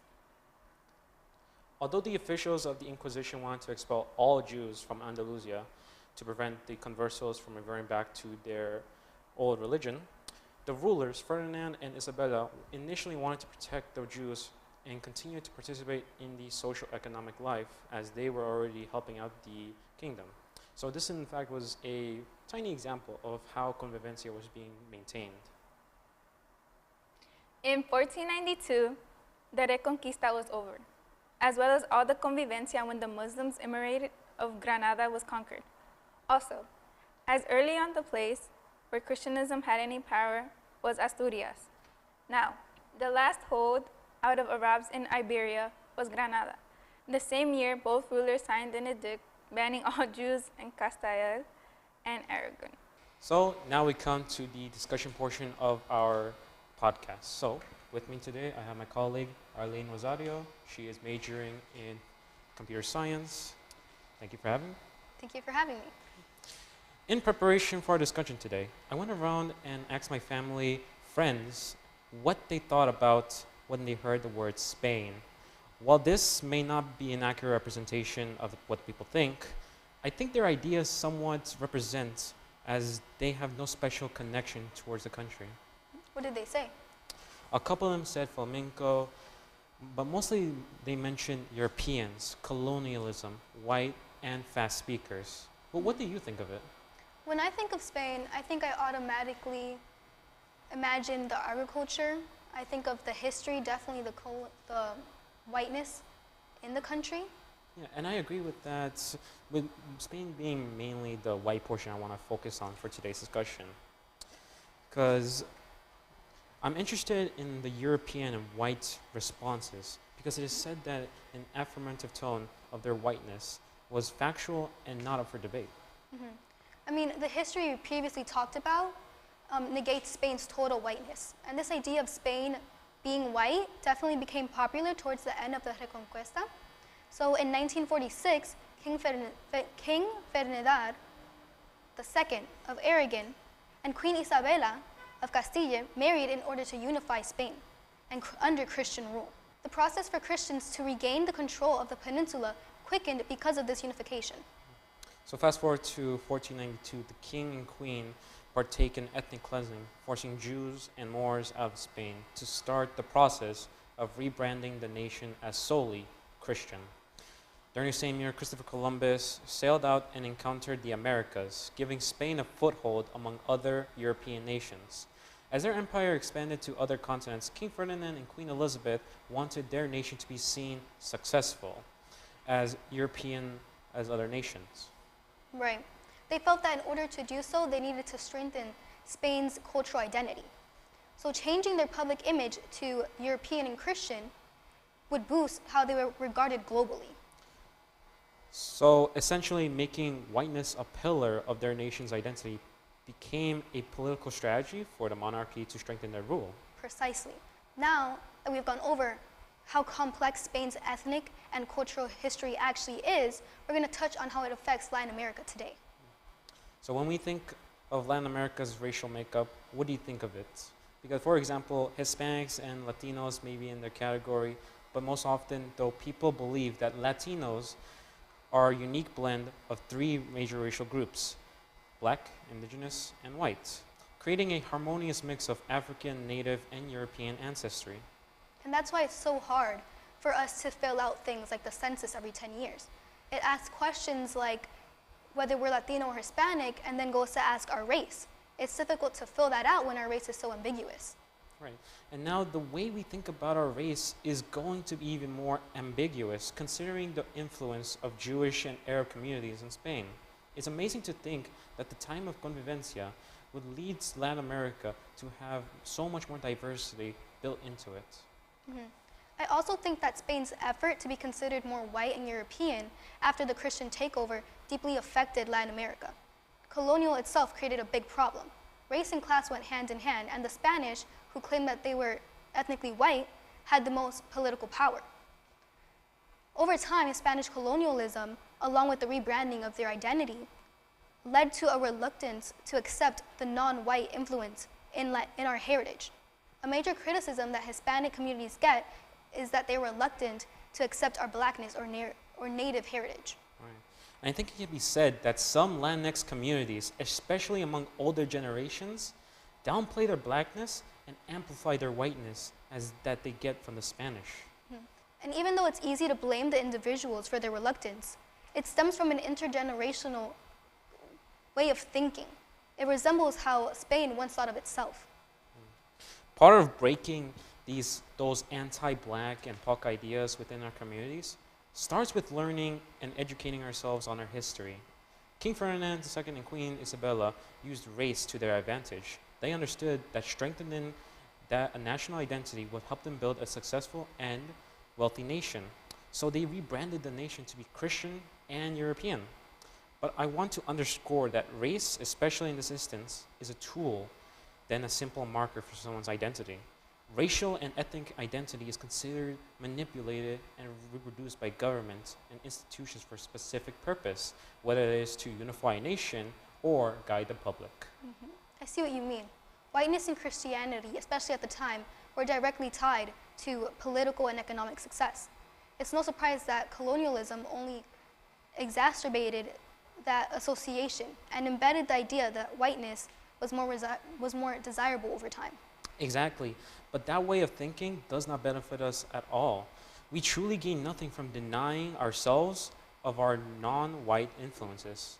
After looking at Spain, it's safe to say that we have Arab, Jewish, white, black, and native heritage, which is crazy to think about. I think talking about how diverse Spain is just goes to show how culturally mixed everyone truly is. Mm-hmm. I love that Muslims, Christians, and Jews lived somewhat harmoniously under more control. As much as we're surprised by it, it resembles the society we live in now. In New York City, I want to go to an example of New York City. It is the epitome of diversity and can be used to the term convivencia. From the food fairs in the middle of the streets to the sheer amount of people living here, getting on trains together, sharing their lives with each other, the city is vibrant from all over the world. Mm-hmm. And it's very interesting and nice to see that we have little communities like Little Italy, Little DR, that really share and embrace each other's cultures. Exactly, and it doesn't have to just be like the religions and races that we mentioned so far. It can be other races such as China, Chinatown, Koreatown, Little Guyana in Brooklyn, as well as Little India in Jackson Heights and Queens. There are so many other diverse little spaces for all New York can come around to celebrate to. Mm-hmm. Well, thank you so much for our listeners for listening to our segment, Shades of Spain. Yes, and thank you. Spain's history is more complicated and diverse than we originally thought, and hopefully you got to learn more about it. Hello, I'm Isabella and I'm your host. Welcome, time travelers, to another episode of Time Capsules of History. Today we're starting our journey with the Roman Catholic Church. It's not all heavy robes and solemn hymns. Let's dive into the lighter side of the church with students from Baruch College. Yo, what's up guys? It's Sassin Khan. I'm from Baruch College. Hello world, it is Maribel Omanasi, also from Baruch College. Yeah. Alright, so the scene. Did you know back in the day there wasn't also always such a difference between the two of us? Whether it was skin color, when it came to slavery, it wasn't really about that. It was actually about religion. That's crazy. So back then, you and me, we would have just been friends. We would have been cool. Yeah, we wouldn't mess with each other like that. Wow. Exactly. It was more about who you believed in rather than who you were. Let's say you were a Christian and you wanted some slaves. You would go downstairs, down near Africa, and you would pick up some Muslims. Or say you would go rather north, pick up some Berbers. That would be your sheep. Or let's say you were Muslim on the other side. You wouldn't take from your own religion. That was that. Absolutely not. You would go upstairs, go to your friendly neighbors, knock knock. Hey, I need some slaves. I'm not asking. This is a request.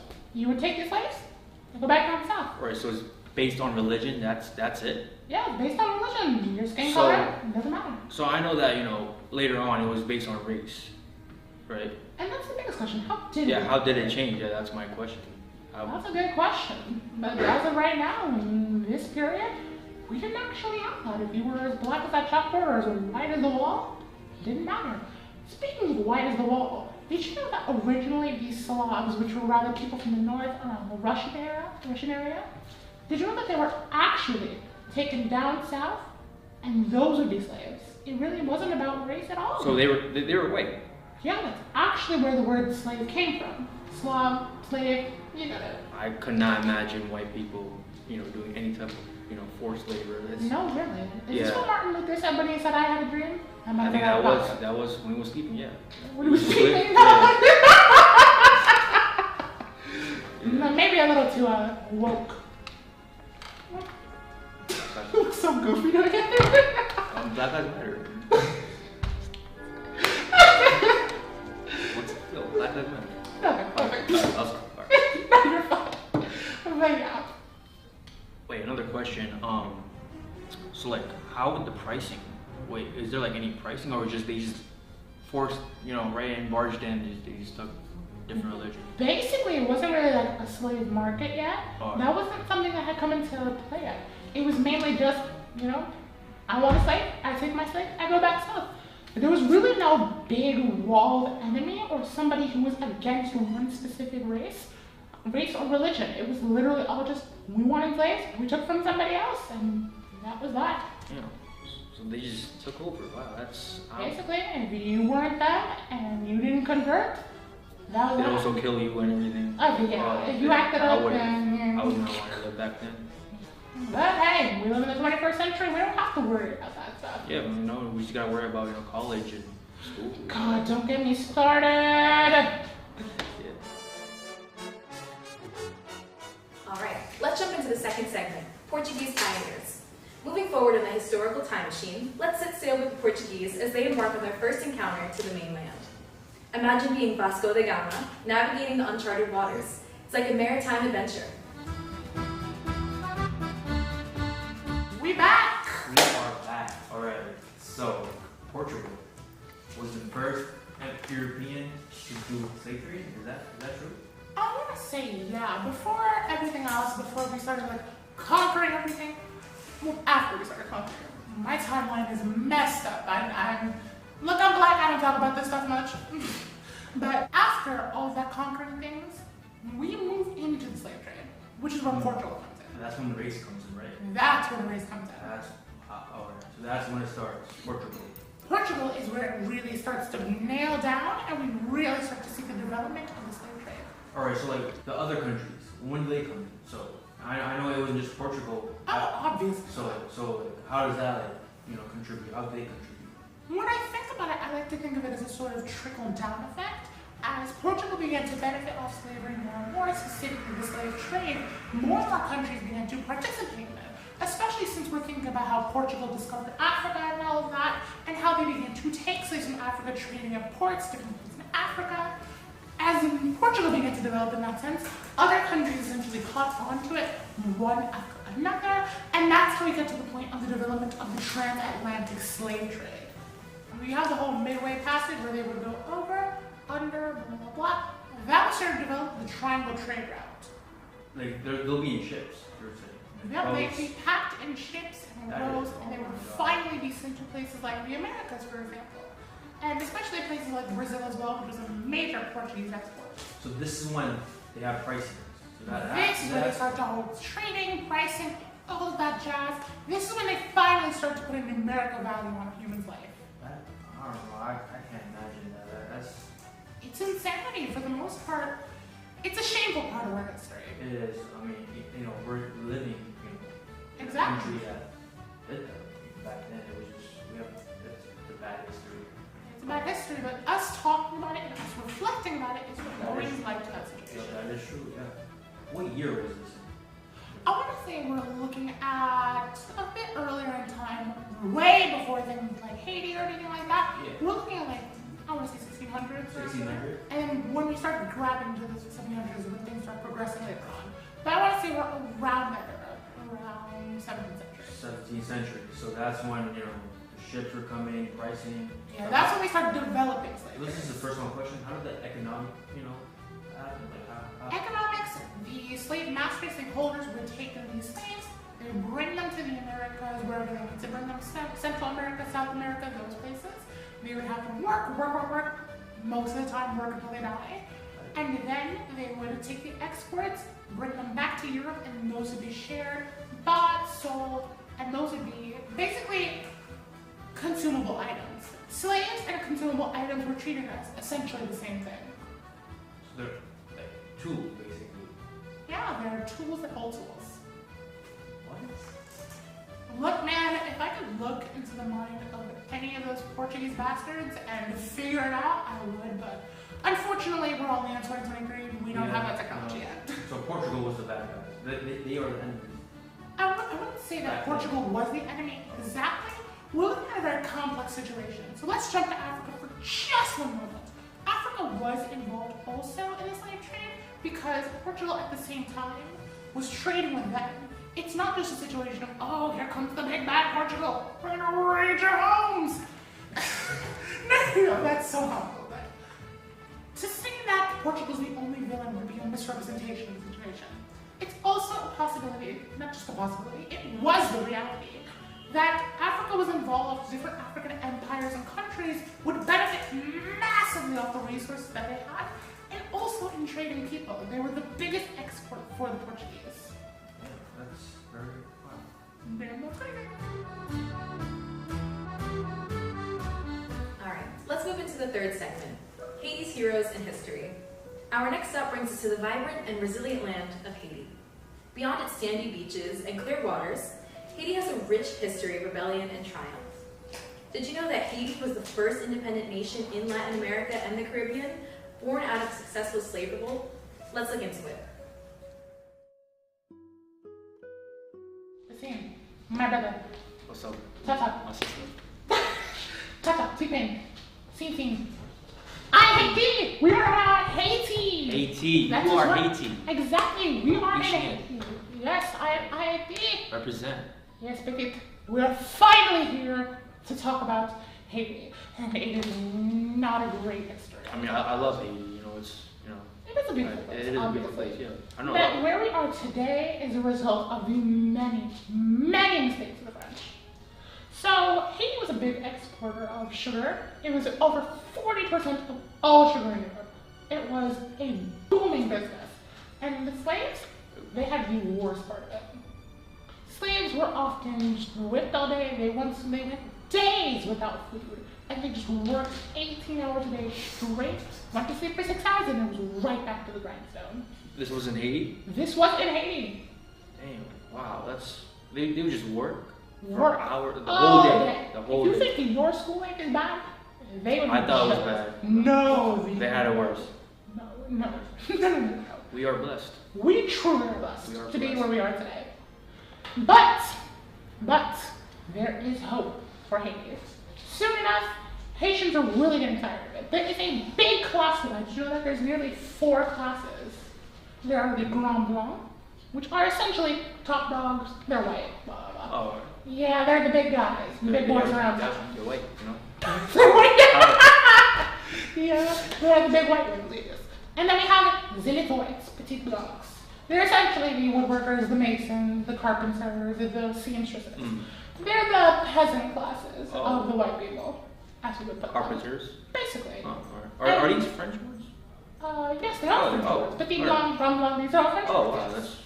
I know, my French is still good for you, I know. I had to translate for you. I think mine's better a little, you know? You think it's I'm the one from Haiti, back it up, bro. I can say a little bit of French. Speak right now. Alright.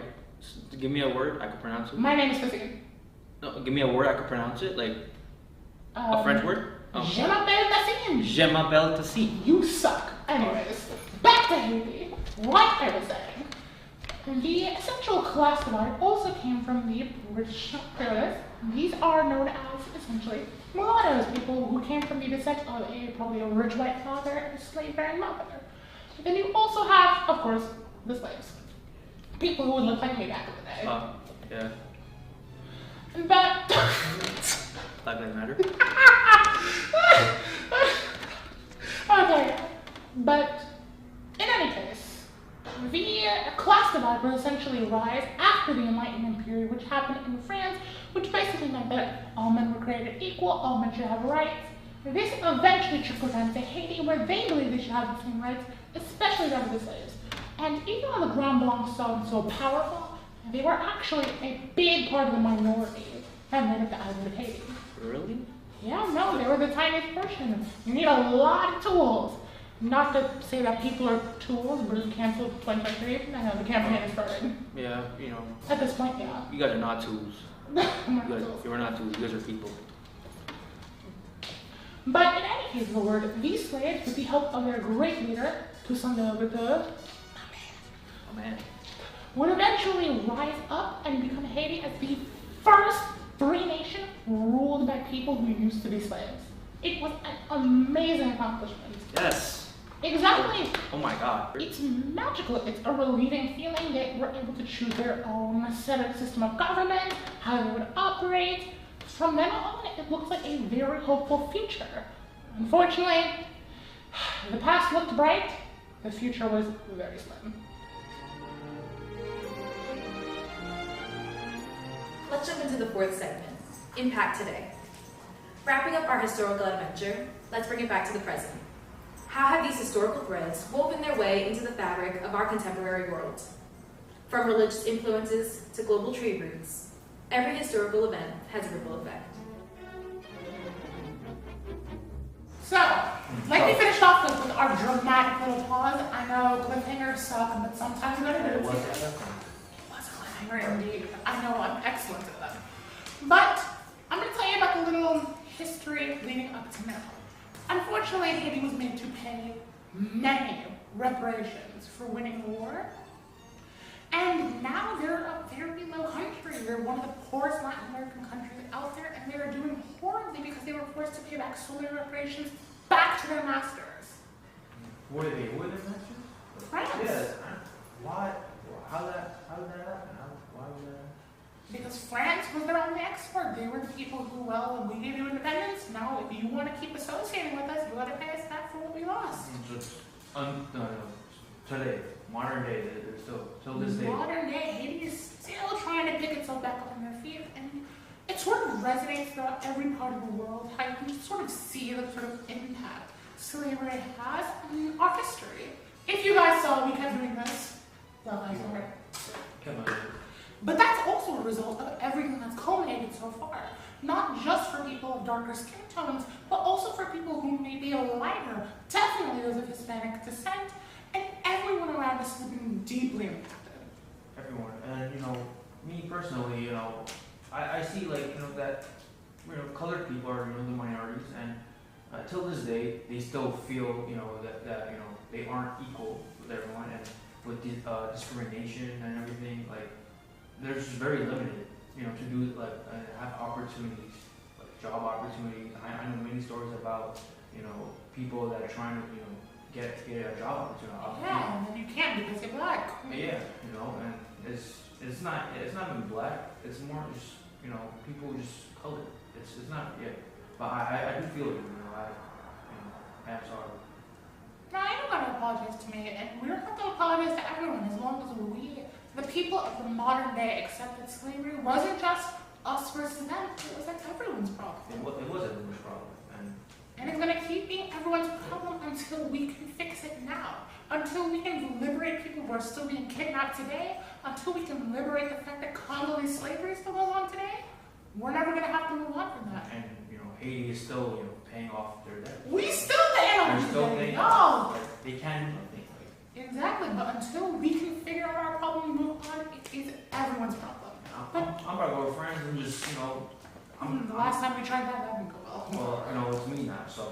I mean, yeah, just go up there, knock on the Prime Minister's door. We're a duo, so we. Facts, not me, you finna roll up. You might get called domestic terrorist. Exactly. I mean, yeah. No, we got this. Yeah, it would work. Yeah, totally. We're not gonna get arrested with our French person. You are. What am I being? Is it confirmation? Wow, I see how it is. That's crazy. No, but I feel you. It's about to be everyone's. We all have to work towards making the world a better place. And while we can do that, it proves that all of us are human at the end of the day. You are. If it's about religion, if it's about race, if it's about economic status, we all matter at the end of the day. We all have our unique attributes. We all contribute, and and I feel like these times we all should feel connected. Exactly, and with the rise of social media in the last couple of decades, it's a process. We're slowly learning about each other, and we're seeing each other for who we are, what we can be. So I think we are progressing, and in this contemporary age, in this new era where we're pushing forward, I think there is a chance we can bring it back, and we can right the wrongs of the past. Obviously. But the wrong we cannot right? What's that? The fact that you decided to wear a chain on stage! We are a professional studio this evening! I'm sorry, I just want I know the drip is fitting, but man! Bro! Bro, what? What do you mean, bro, what? I just wanted to look nice, Whatever you say, he looks like a clown. What's in You just now you don't have a chain. But, thank you for watching. I'm Maribel Manasi from Baruch College. I'm Tassim Khan from Baruch College. And we will be seeing you later. Yeah!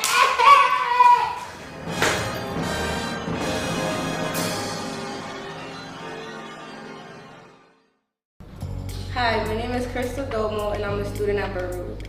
My name is Jeremy Delgado. I'm also a student at Baruch, and we're here to discuss Mesoamerican art versus contemporary art in a section that we call Mesoamerican Stand Up. Mesoamerican art has always been the best era for art. Mesoamerican art? I'm going to have to disagree with you on that. I prefer the classic era. The classic era is a snooze fest, man. I always knew I had better taste than you. Oh, is that so? That is so. Oh, wow. I like the neoclassical better. I'd rather see the Renaissance era. I'd rather see the archaic era. You genuinely think that your art taste is better than mine, don't you? What can I say, my friend? The classics are better. What's in the past anyways? How far can you really go? What? I mean, Mesoamerican art can be dated to the earliest expressions of human creativity. I mean, if you look at the Olmecs, you can write an entire book about just them alone as a civilization. You might be right, but I can trace some classical pieces pretty far back too. Who's to say we can't have a little friendly competition, huh? A competition to see who has the best taste, I presume. So be it. May the winner take all of the art glory.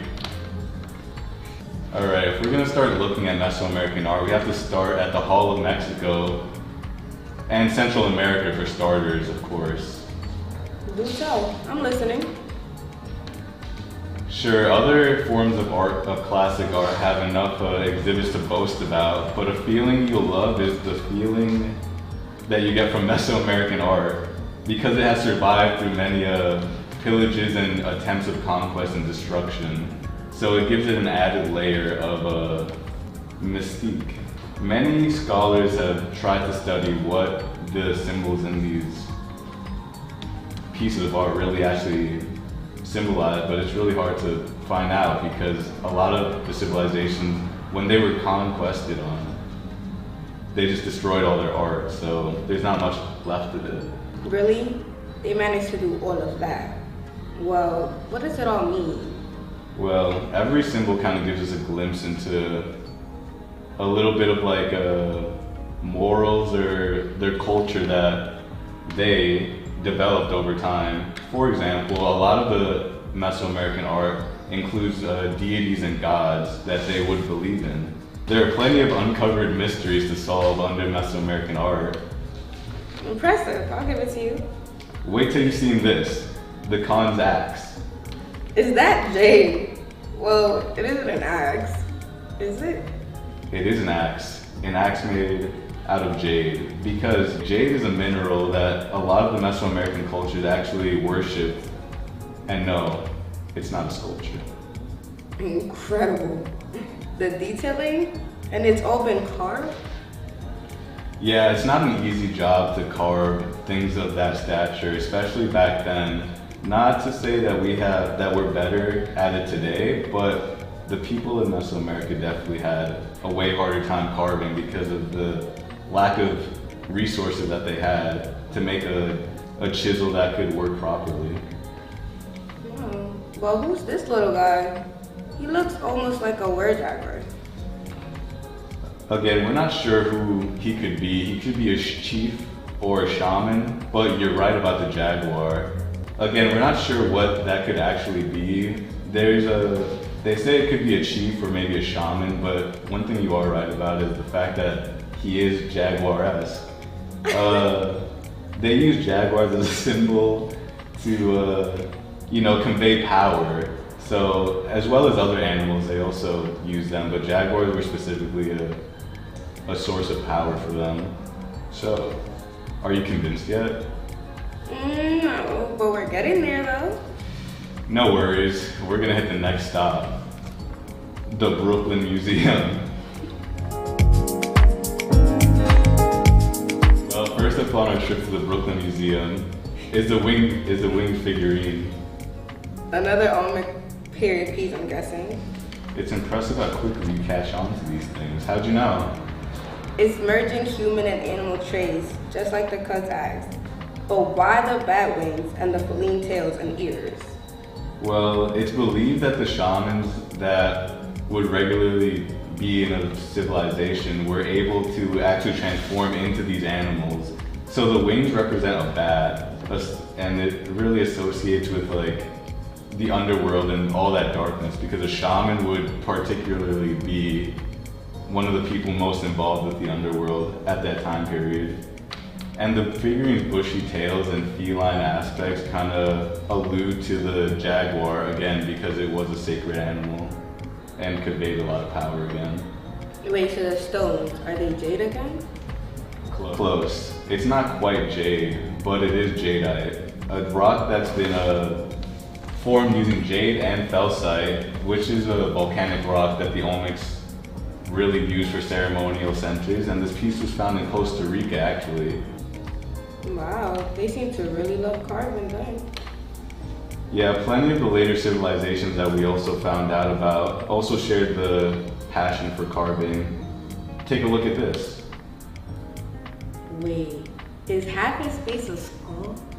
It seems to be. This painting is called Life and Death. It was created by the Aztecs, made of volcanic stone from Mexico. Why is his face half a skull then? Is he a deity of some sort? Perhaps a warrior? It's interesting that you ask a question like that because scholars have been trying to figure out who these people were for many years. A lot of people think that paintings like this exemplify the dualism of Mesoamerican religion with respect to life and death, because a big part of their religion was life and death and where you would go after. So combining a skull with those of the lifelike features of a human really gives a deeper understanding and maybe a deeper look into life and death in the culture of Mesoamerica. Hold up. So there's more than one god in one statue? Typically there's more than one person in a statue, and in a statue like life and death, something like that is gonna bring a balance to life. Alright. Not so bad. What else can we see? Plenty more. My friend, this is the Met where even the walls have stories on them. A place like this is like a sanctuary for Mesoamerican soap opera in visual form. A soap opera? I'm intrigued. Do tell. This is a portion of a wall painting from an apartment compound in Teotihuacan, dating back from the first millennium AD. The symmetry and abstract nature suggests that it could be a deity or some type of hieroglyphic logarithm. The mouth, the hand. It looks like a stylized beam. And those scrolls with images of flowers coming out of the mouth? Yeah, it's interesting that you observe that the flowers are coming out of the mouth. This is a fascinating representation of flowery speech or benevolent oral tradition. The green circular and oval shapes symbolize the jade, a luxurious imported material. The green itself invokes water and the fertility of plants, making it kind of useful for them. But there's a duality here, right? The threatening claws suggesting potential violence? Indeed, the claws symbolize some sort of violence, but that's just another way that they represent a duality, like life and death, the sculpture. They also give a duality here of natural forces and divine powers that could potentially be dangerous to their livelihood, as well as a blend of beauty that acknowledges the realities that they have to face in the world. And now from the Mayan civilization, a piece found in the northwestern part of Guatemala. Look at the vibrant colors that symbolize the materials like the jewels that were very valuable at the time. Wow, it's breathtaking. What was its purpose? This was a Mayan landmark showcasing their expertise in using colors and intricate designs. The complexity of their artwork is unparalleled, and they use various materials like wood, obsidian, stone, and clay. Murals like this one often depicted portraits of royalty and high officials. Picasso who? Mayans were the original art influences then? Absolutely. The geometric designs used by the Mayans gave a whole new aspect to art at the time. Instead of using squares, they used cubes to make art look like it's doing the cha-cha. The cha-cha of ancient civilization? I love it. Well, my friend, have I convinced you to love Mesoamerican art you still need to be reckoned with? But let's not forget, classical art has its own charms. The elegance of Renaissance, the drama of neoclassicism. It's like comparing a fine wine to a complex cocktail. Okay, but Mesoamerican art is the cocktail that includes mystique as well as danger, which gives it all the more life in my opinion. You do have a way with words. I told you, walking through the Mesoamerican art and looking at its history was like a time capsule, going back into the past and hearing all the whispers of what could have happened or what could have not happened. You're right, I completely agree with you. It's like an unforgettable experience. Yeah, I mean, it does suck that looking back, some of the artifacts that we don't know much about, we will probably never know much about, but the fact that they are still there lets, anybody interpret it up to their imagination and basically creating a whole new world in their own heads where they could love Mesoamerica. I agree. This is a reminder that every piece of art tells an unspoken story for sure. That's true. Mesoamerican have faced many challenges over the time, like being conquested to having their artifacts destroyed for religious persecution. So it's amazing that some of these artifacts even survive. Yeah, we owe it to them to appreciate the resilience that allowed their culture to survive despite the odds. I'm glad I could change your views on Mesoamerican art. I'm glad we went on this journey. It was a reminder to many like me that even civilizations are threatened. Their art can outlive the challenges, inspiring us to learn, respect, and appreciate our shared human history. High five and agreements. Yeah.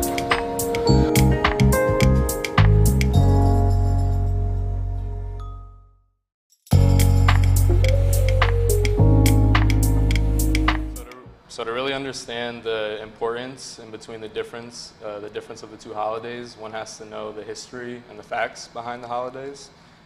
So the Mexican independence is celebrated on September 16th, and it marks a day when the fight for independence from the Spanish colonial rule began in 1810. It's filled with a bunch of Mexican pride and patriotic, colors and dances, and it's just a really big celebration that happens in Mexico. And one really important figure that has to do with the Mexican Independence Day is a Roman Catholic priest by the name of Miguel Hidalgo. On the night of September 15th, 1810, Hidalgo, he rang a church bell calling for the people to rise up against Spanish oppression. This event is known as Grito de Dolores, and it's reenacted pretty much every year in Mexico in the centers of cities and towns all across the country. The struggle for the independence was a really long process, and it pretty much unfolded over the course of 11 years, and Mexico faced a lot of challenges over those 11 years. And it wasn't until September 27th, 1821, that the Mexican War of Independence was actually concluded due to the signing of the Treaty of Cordoba. So also something to add on, a great candidate to be the first king of Mexico, Ferdinand King from Spain. The goal was to find large American territory, as well as no monarch from aboard wants to be the king, so he offers himself. And it becomes Augustine, the first of Mexico himself. And it's very exciting for Augustine in Mexico because people hated him because of how can a commoner become a king. They just didn't think that that was really reasonable. But they never forgot his humble origin. So he becomes king in 1822 because of that.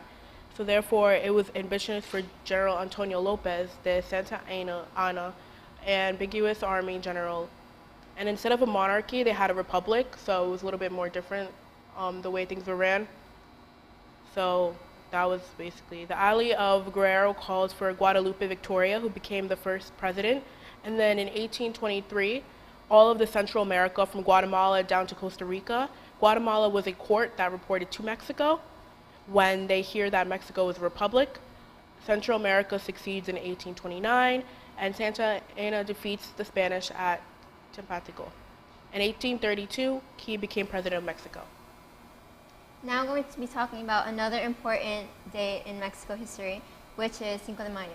So Cinco de Mayo is a date that marked the Battle of Puebla, which was Mexico's victory against France.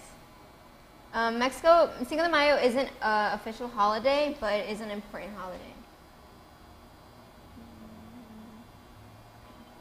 So the celebration of Cinco de Mayo honors the Mexican army triumph against the French soldiers on May 5th, 1862 at the Battle of Puebla. And this fight happened in the midst of Mexico's and France's Franco-Mexican War. Cinco de Mayo date back to the middle of the 1800s when Mexico was having financial problems and couldn't afford to pay its international obligations. And the Emperor of Napoleon III of France chose to invade Mexico in retaliation. And at the Battle of Puebla, the much bigger and better equipped French army was unexpectedly defeated by the Mexican army.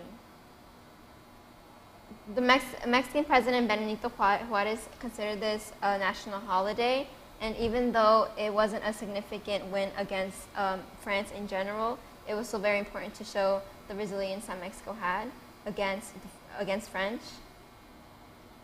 And after the battle, the French went on to capture Mexico City, and they installed Emperor Maximilian I as the ruler. And in 1866, with political and military assistance from the U.S., the Mexican army expelled the French and captured and executed Maximilian I.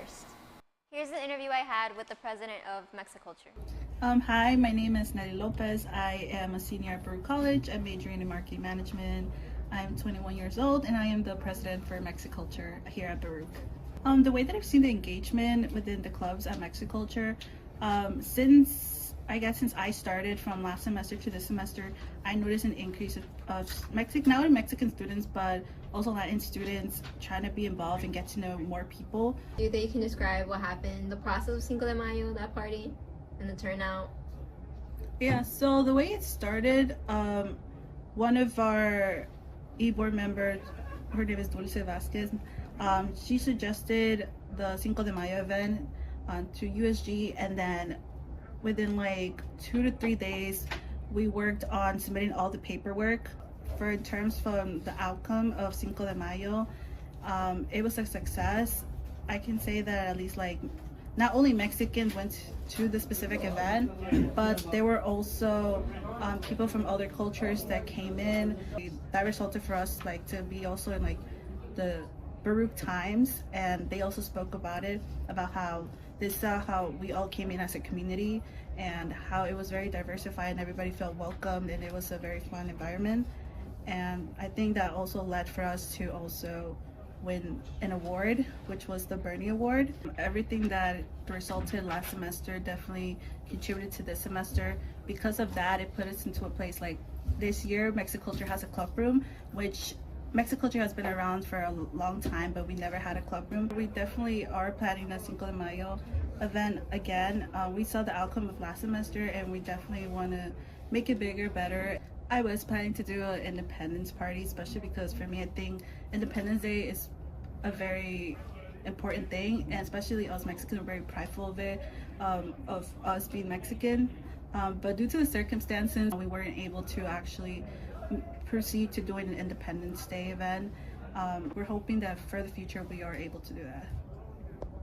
Here is an interview I had with David. My name is David Balinas. I'm involved in Mexiculture, Baruch, which I am the marketing director and sponsor for the club. My family owns a restaurant chain across the city. So since this is a Mexican culture club, I involved my Mexican restaurant chain into it. So I give them a special discount for club members.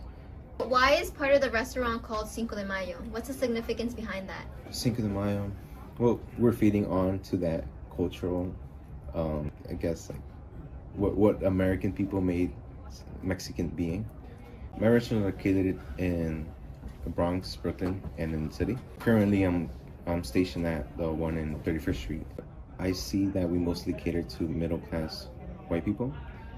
I feel like white people in the city mostly look for Mexican food more than actual Mexican people. So describe how the restaurant operates on Independence Day versus how it operates on Cinco de Mayo? Throughout the 5 years, I've seen that it's more or less a regular day. Like any specific store would make under 10K. But if you're talking about Cinco de Mayo, we have a couple stores that make 6 figures on that day alone. The thing is that we cater to that day most to corporations. So corporations place in large caterings, and these are corporations like Fanatics over here by Soho, or regular Wall Street stores. Here's an interview I had with Fernando. Hello, my name is Fernando Tapia. I am a sophomore here at Baruch, and I am the events coordinator at Mexiculture. Me and my family own or run the Tacos de Bronco franchise, the trucks that are in Brooklyn and the restaurant in Brooklyn, also the truck that's also in the Bronx. Your nephew works at another Mexican restaurant. Have you noticed any differences between your restaurant and his restaurant? Yeah, so my nephew, he has multiple locations, one being also in the Bronx. The one in the Bronx, he caters to more Hispanics than the ones that he does in the city, being Manhattan. And then, well, with my restaurant, we mostly cater to Hispanics, and then the little majority of whites and African Americans. So from what I see is that Hispanics, they eat all types of meat that we sell, even from lengua, cabeza, suadero. And then with whites and African Americans, they mostly stick to the basics of chicken and steak. Occasionally they will explore into the spicy pork area, but they mostly stick to their chicken and steak. Between Mexican Independence Day and Cinco de Mayo, what days do you see have higher sales? From past experience, Cinco de Mayo has its highest sales, and this is mostly because of the stereotypes that whites and African Americans do, that Cinco de Mayo is just a day to celebrate for everyone, but no real Mexican celebrates it unless they're from Puebla. But since a lot of white people and African Americans see it as a holiday for us, they think, oh, let's go celebrate by getting Mexican food. So that's why on Cinco de Mayo we have the most sales compared to Independence Day. Hi, my name is Sabrina. I'm a student at Baruch College, and my major is musical enterprise. I'm Ray. I'm also a student at Baruch, and my major is financial math.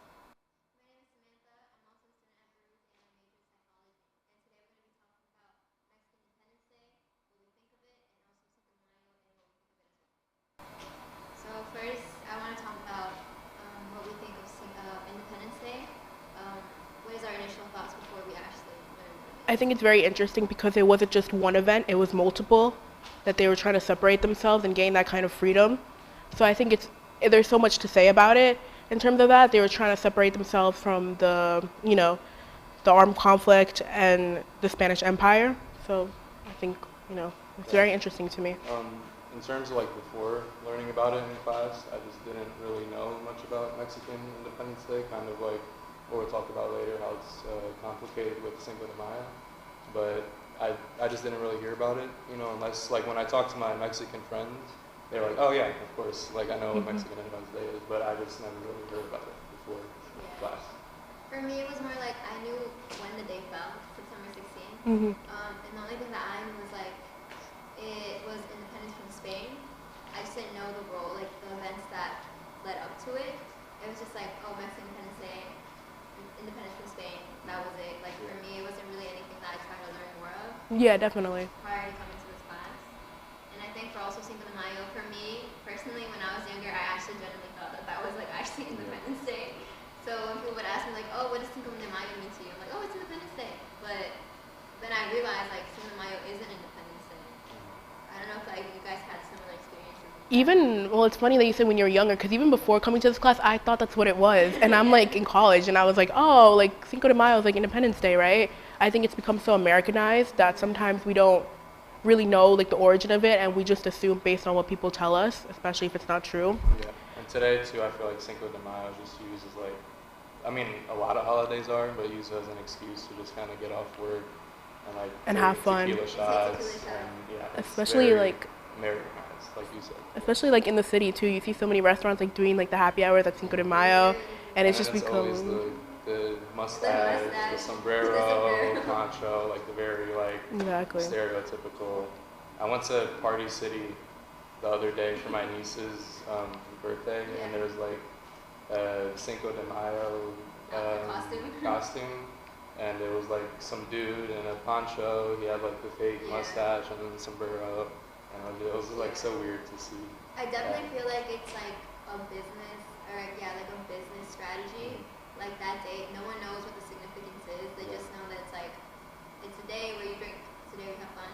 I remember seeing in the news, like, it was very controversial because it was like a mostly white party, and they were dressing up like in ponchos, like you said. They had like their sombreros and everything. They were speaking Spanish, we were trying to speak Spanish, but it did cause some kind of like outrage within like the Hispanic community, and I guess specifically to Mexicans, because it's not really a significant event in Mexico. So for Mexicans who like grew up in Mexico and now they're here, they're like, well, it's not something that we actually celebrate. It's like kind of just like a regular day. Oh, really? It is. I would think that they would like have parades over there and stuff like that. Actually, we have, when I was in Mexico before Independence Day, I usually go like August and leave like I leave early September.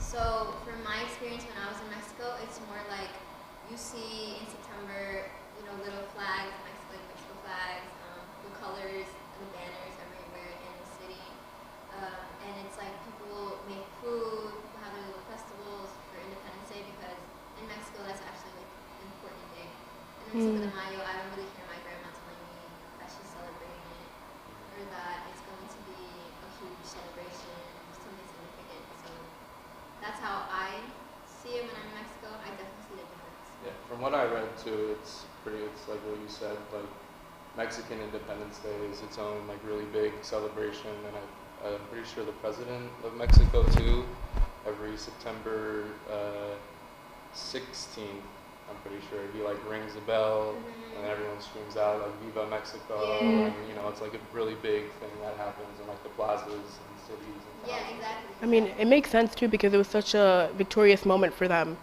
That they won over the French troops, especially because the French are so powerful. The fact that they definitely held their ground, I feel like it's a sense of pride that they have. For sure. So it's Because cool. the Cinco de Mayo was a battle of Puebla, so it's like in Puebla, like one of the states in Mexico. So I guess in Puebla it makes sense for them to focus more on that holiday. My family is from Puebla, so in Puebla, like, since we're in Puebla, like we see more of like the commemoration of it, and just seeing that it's still alive to this day. Like Independence Day is very important, and it really like plays a role in the lives of like, I guess you could say, Mexicans in Puebla. Perhaps in other states that actually do celebrate it, but from my experience, I know that Puebla it's very important. In terms of like Cinco de Mayo in America, like I have like personally, I live in Yonkers, which is a really big Hispanic community, and like there's a lot of Mexicans in Yonkers as well. So like they like a lot of my Hispanic friends use Cinco de Mayo as just kind of like a get together to celebrate heritage more, not really like something. It's that with the it's commemorating the Battle of the Pueblos, but it's also like the Americanized version of it a little bit, where it's just kind of the Hispanic community like coming together and like having fun, just on a day.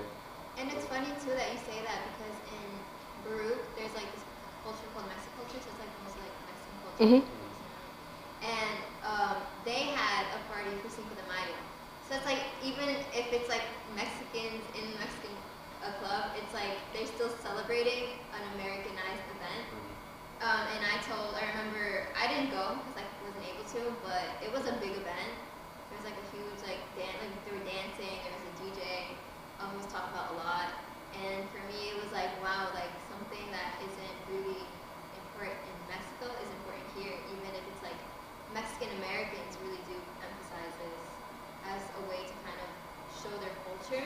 They kind of use it as an excuse to show their culture, because they know that Americans really like this holiday, and like they find it as an excuse to celebrate, and they just don't really know the significance of what it is. And I feel like that's like kind of a fault on how we learn history, right? Like we're taking LTS right now, and we're learning about the difference between Mexican Independence Day and Cinco de Mayo. I mean, like you guys said, everyone kind of thinks Cinco de Mayo is Mexican Independence Day. So it's like the people that are celebrating it, they honestly might have like no idea what, so it's just it's like a fault on, I guess you could say, like the way we learn history, Right. And I also think that it's because Latin American history isn't really just like taught within show more because it's the United States. But I also think that it's important to kind of recognize that there's other cultures within the United States and respect their cultures and kind of understand that even though here in the United States it's viewed differently, in other countries it's not what it really is. I think it's interesting to hear your perspective as well because I am Hispanic as well, but I'm Guatemalan, so obviously I think it's interesting to see how you said everything because I've learned so much just by you talking, especially because I had no idea that Mexico, they didn't celebrate the parades and stuff like that, so I think that's really cool. And in terms of the people that live there, do they have an opinion of how Americans celebrate it? Do they feel judgmental towards them, or are they just kind of it's, they just want to have fun, or are they kind of what are they doing in that sense? That's a good question. I actually never really asked people from Mexico what they think of it. Or your family or your parents or anything like that? So my parents, my mom specifically, she's always like, oh, I don't know why they celebrate it, it's not that important. We should focus on September 16th, Independence Day. So from my mom, I know that for her, she doesn't really like it, but also she understands that it's very different. For Mexico, it's it's also in Mexico, they tend to make fun of American culture. Yeah, when I go there, definitely. it's oh, you're American, this and that. So in that aspect, I think that they make fun of people in America when they say that they're celebrating Cinco de Mayo. And it would make sense because it's not important here. Why is it important there? So, Yeah, so you, in terms of you and your family, you guys don't celebrate that's interesting. Yeah, we don't celebrate Cinco de Mayo. It's a regular day, honestly. It really is. For September 16th, actually, this year. Yeah, what do you guys So doing? there was a festival within my borough, within my neighborhood. So there's a little festival that they had to celebrate Independence Day. It didn't fall on September 16th, it fell a day after. So it was on September 17th and we were celebrating there was a huge there was lowriders too. It happened in Brooklyn and in Manhattan, so in Manhattan it was even bigger. There was lowriders, huge, there was mariachi band. Oh, that's cool. Yeah. I think I read something about the folk, the ballet, the dresses. Yeah, the skirt. What is that called again? Folklorico? I think something like that. And then, that is that there too? It was there too, yeah. Just a lot of implementation of Mexican culture, and they had their little rides and everything, and so it was really important to see that at least there was a day dedicated to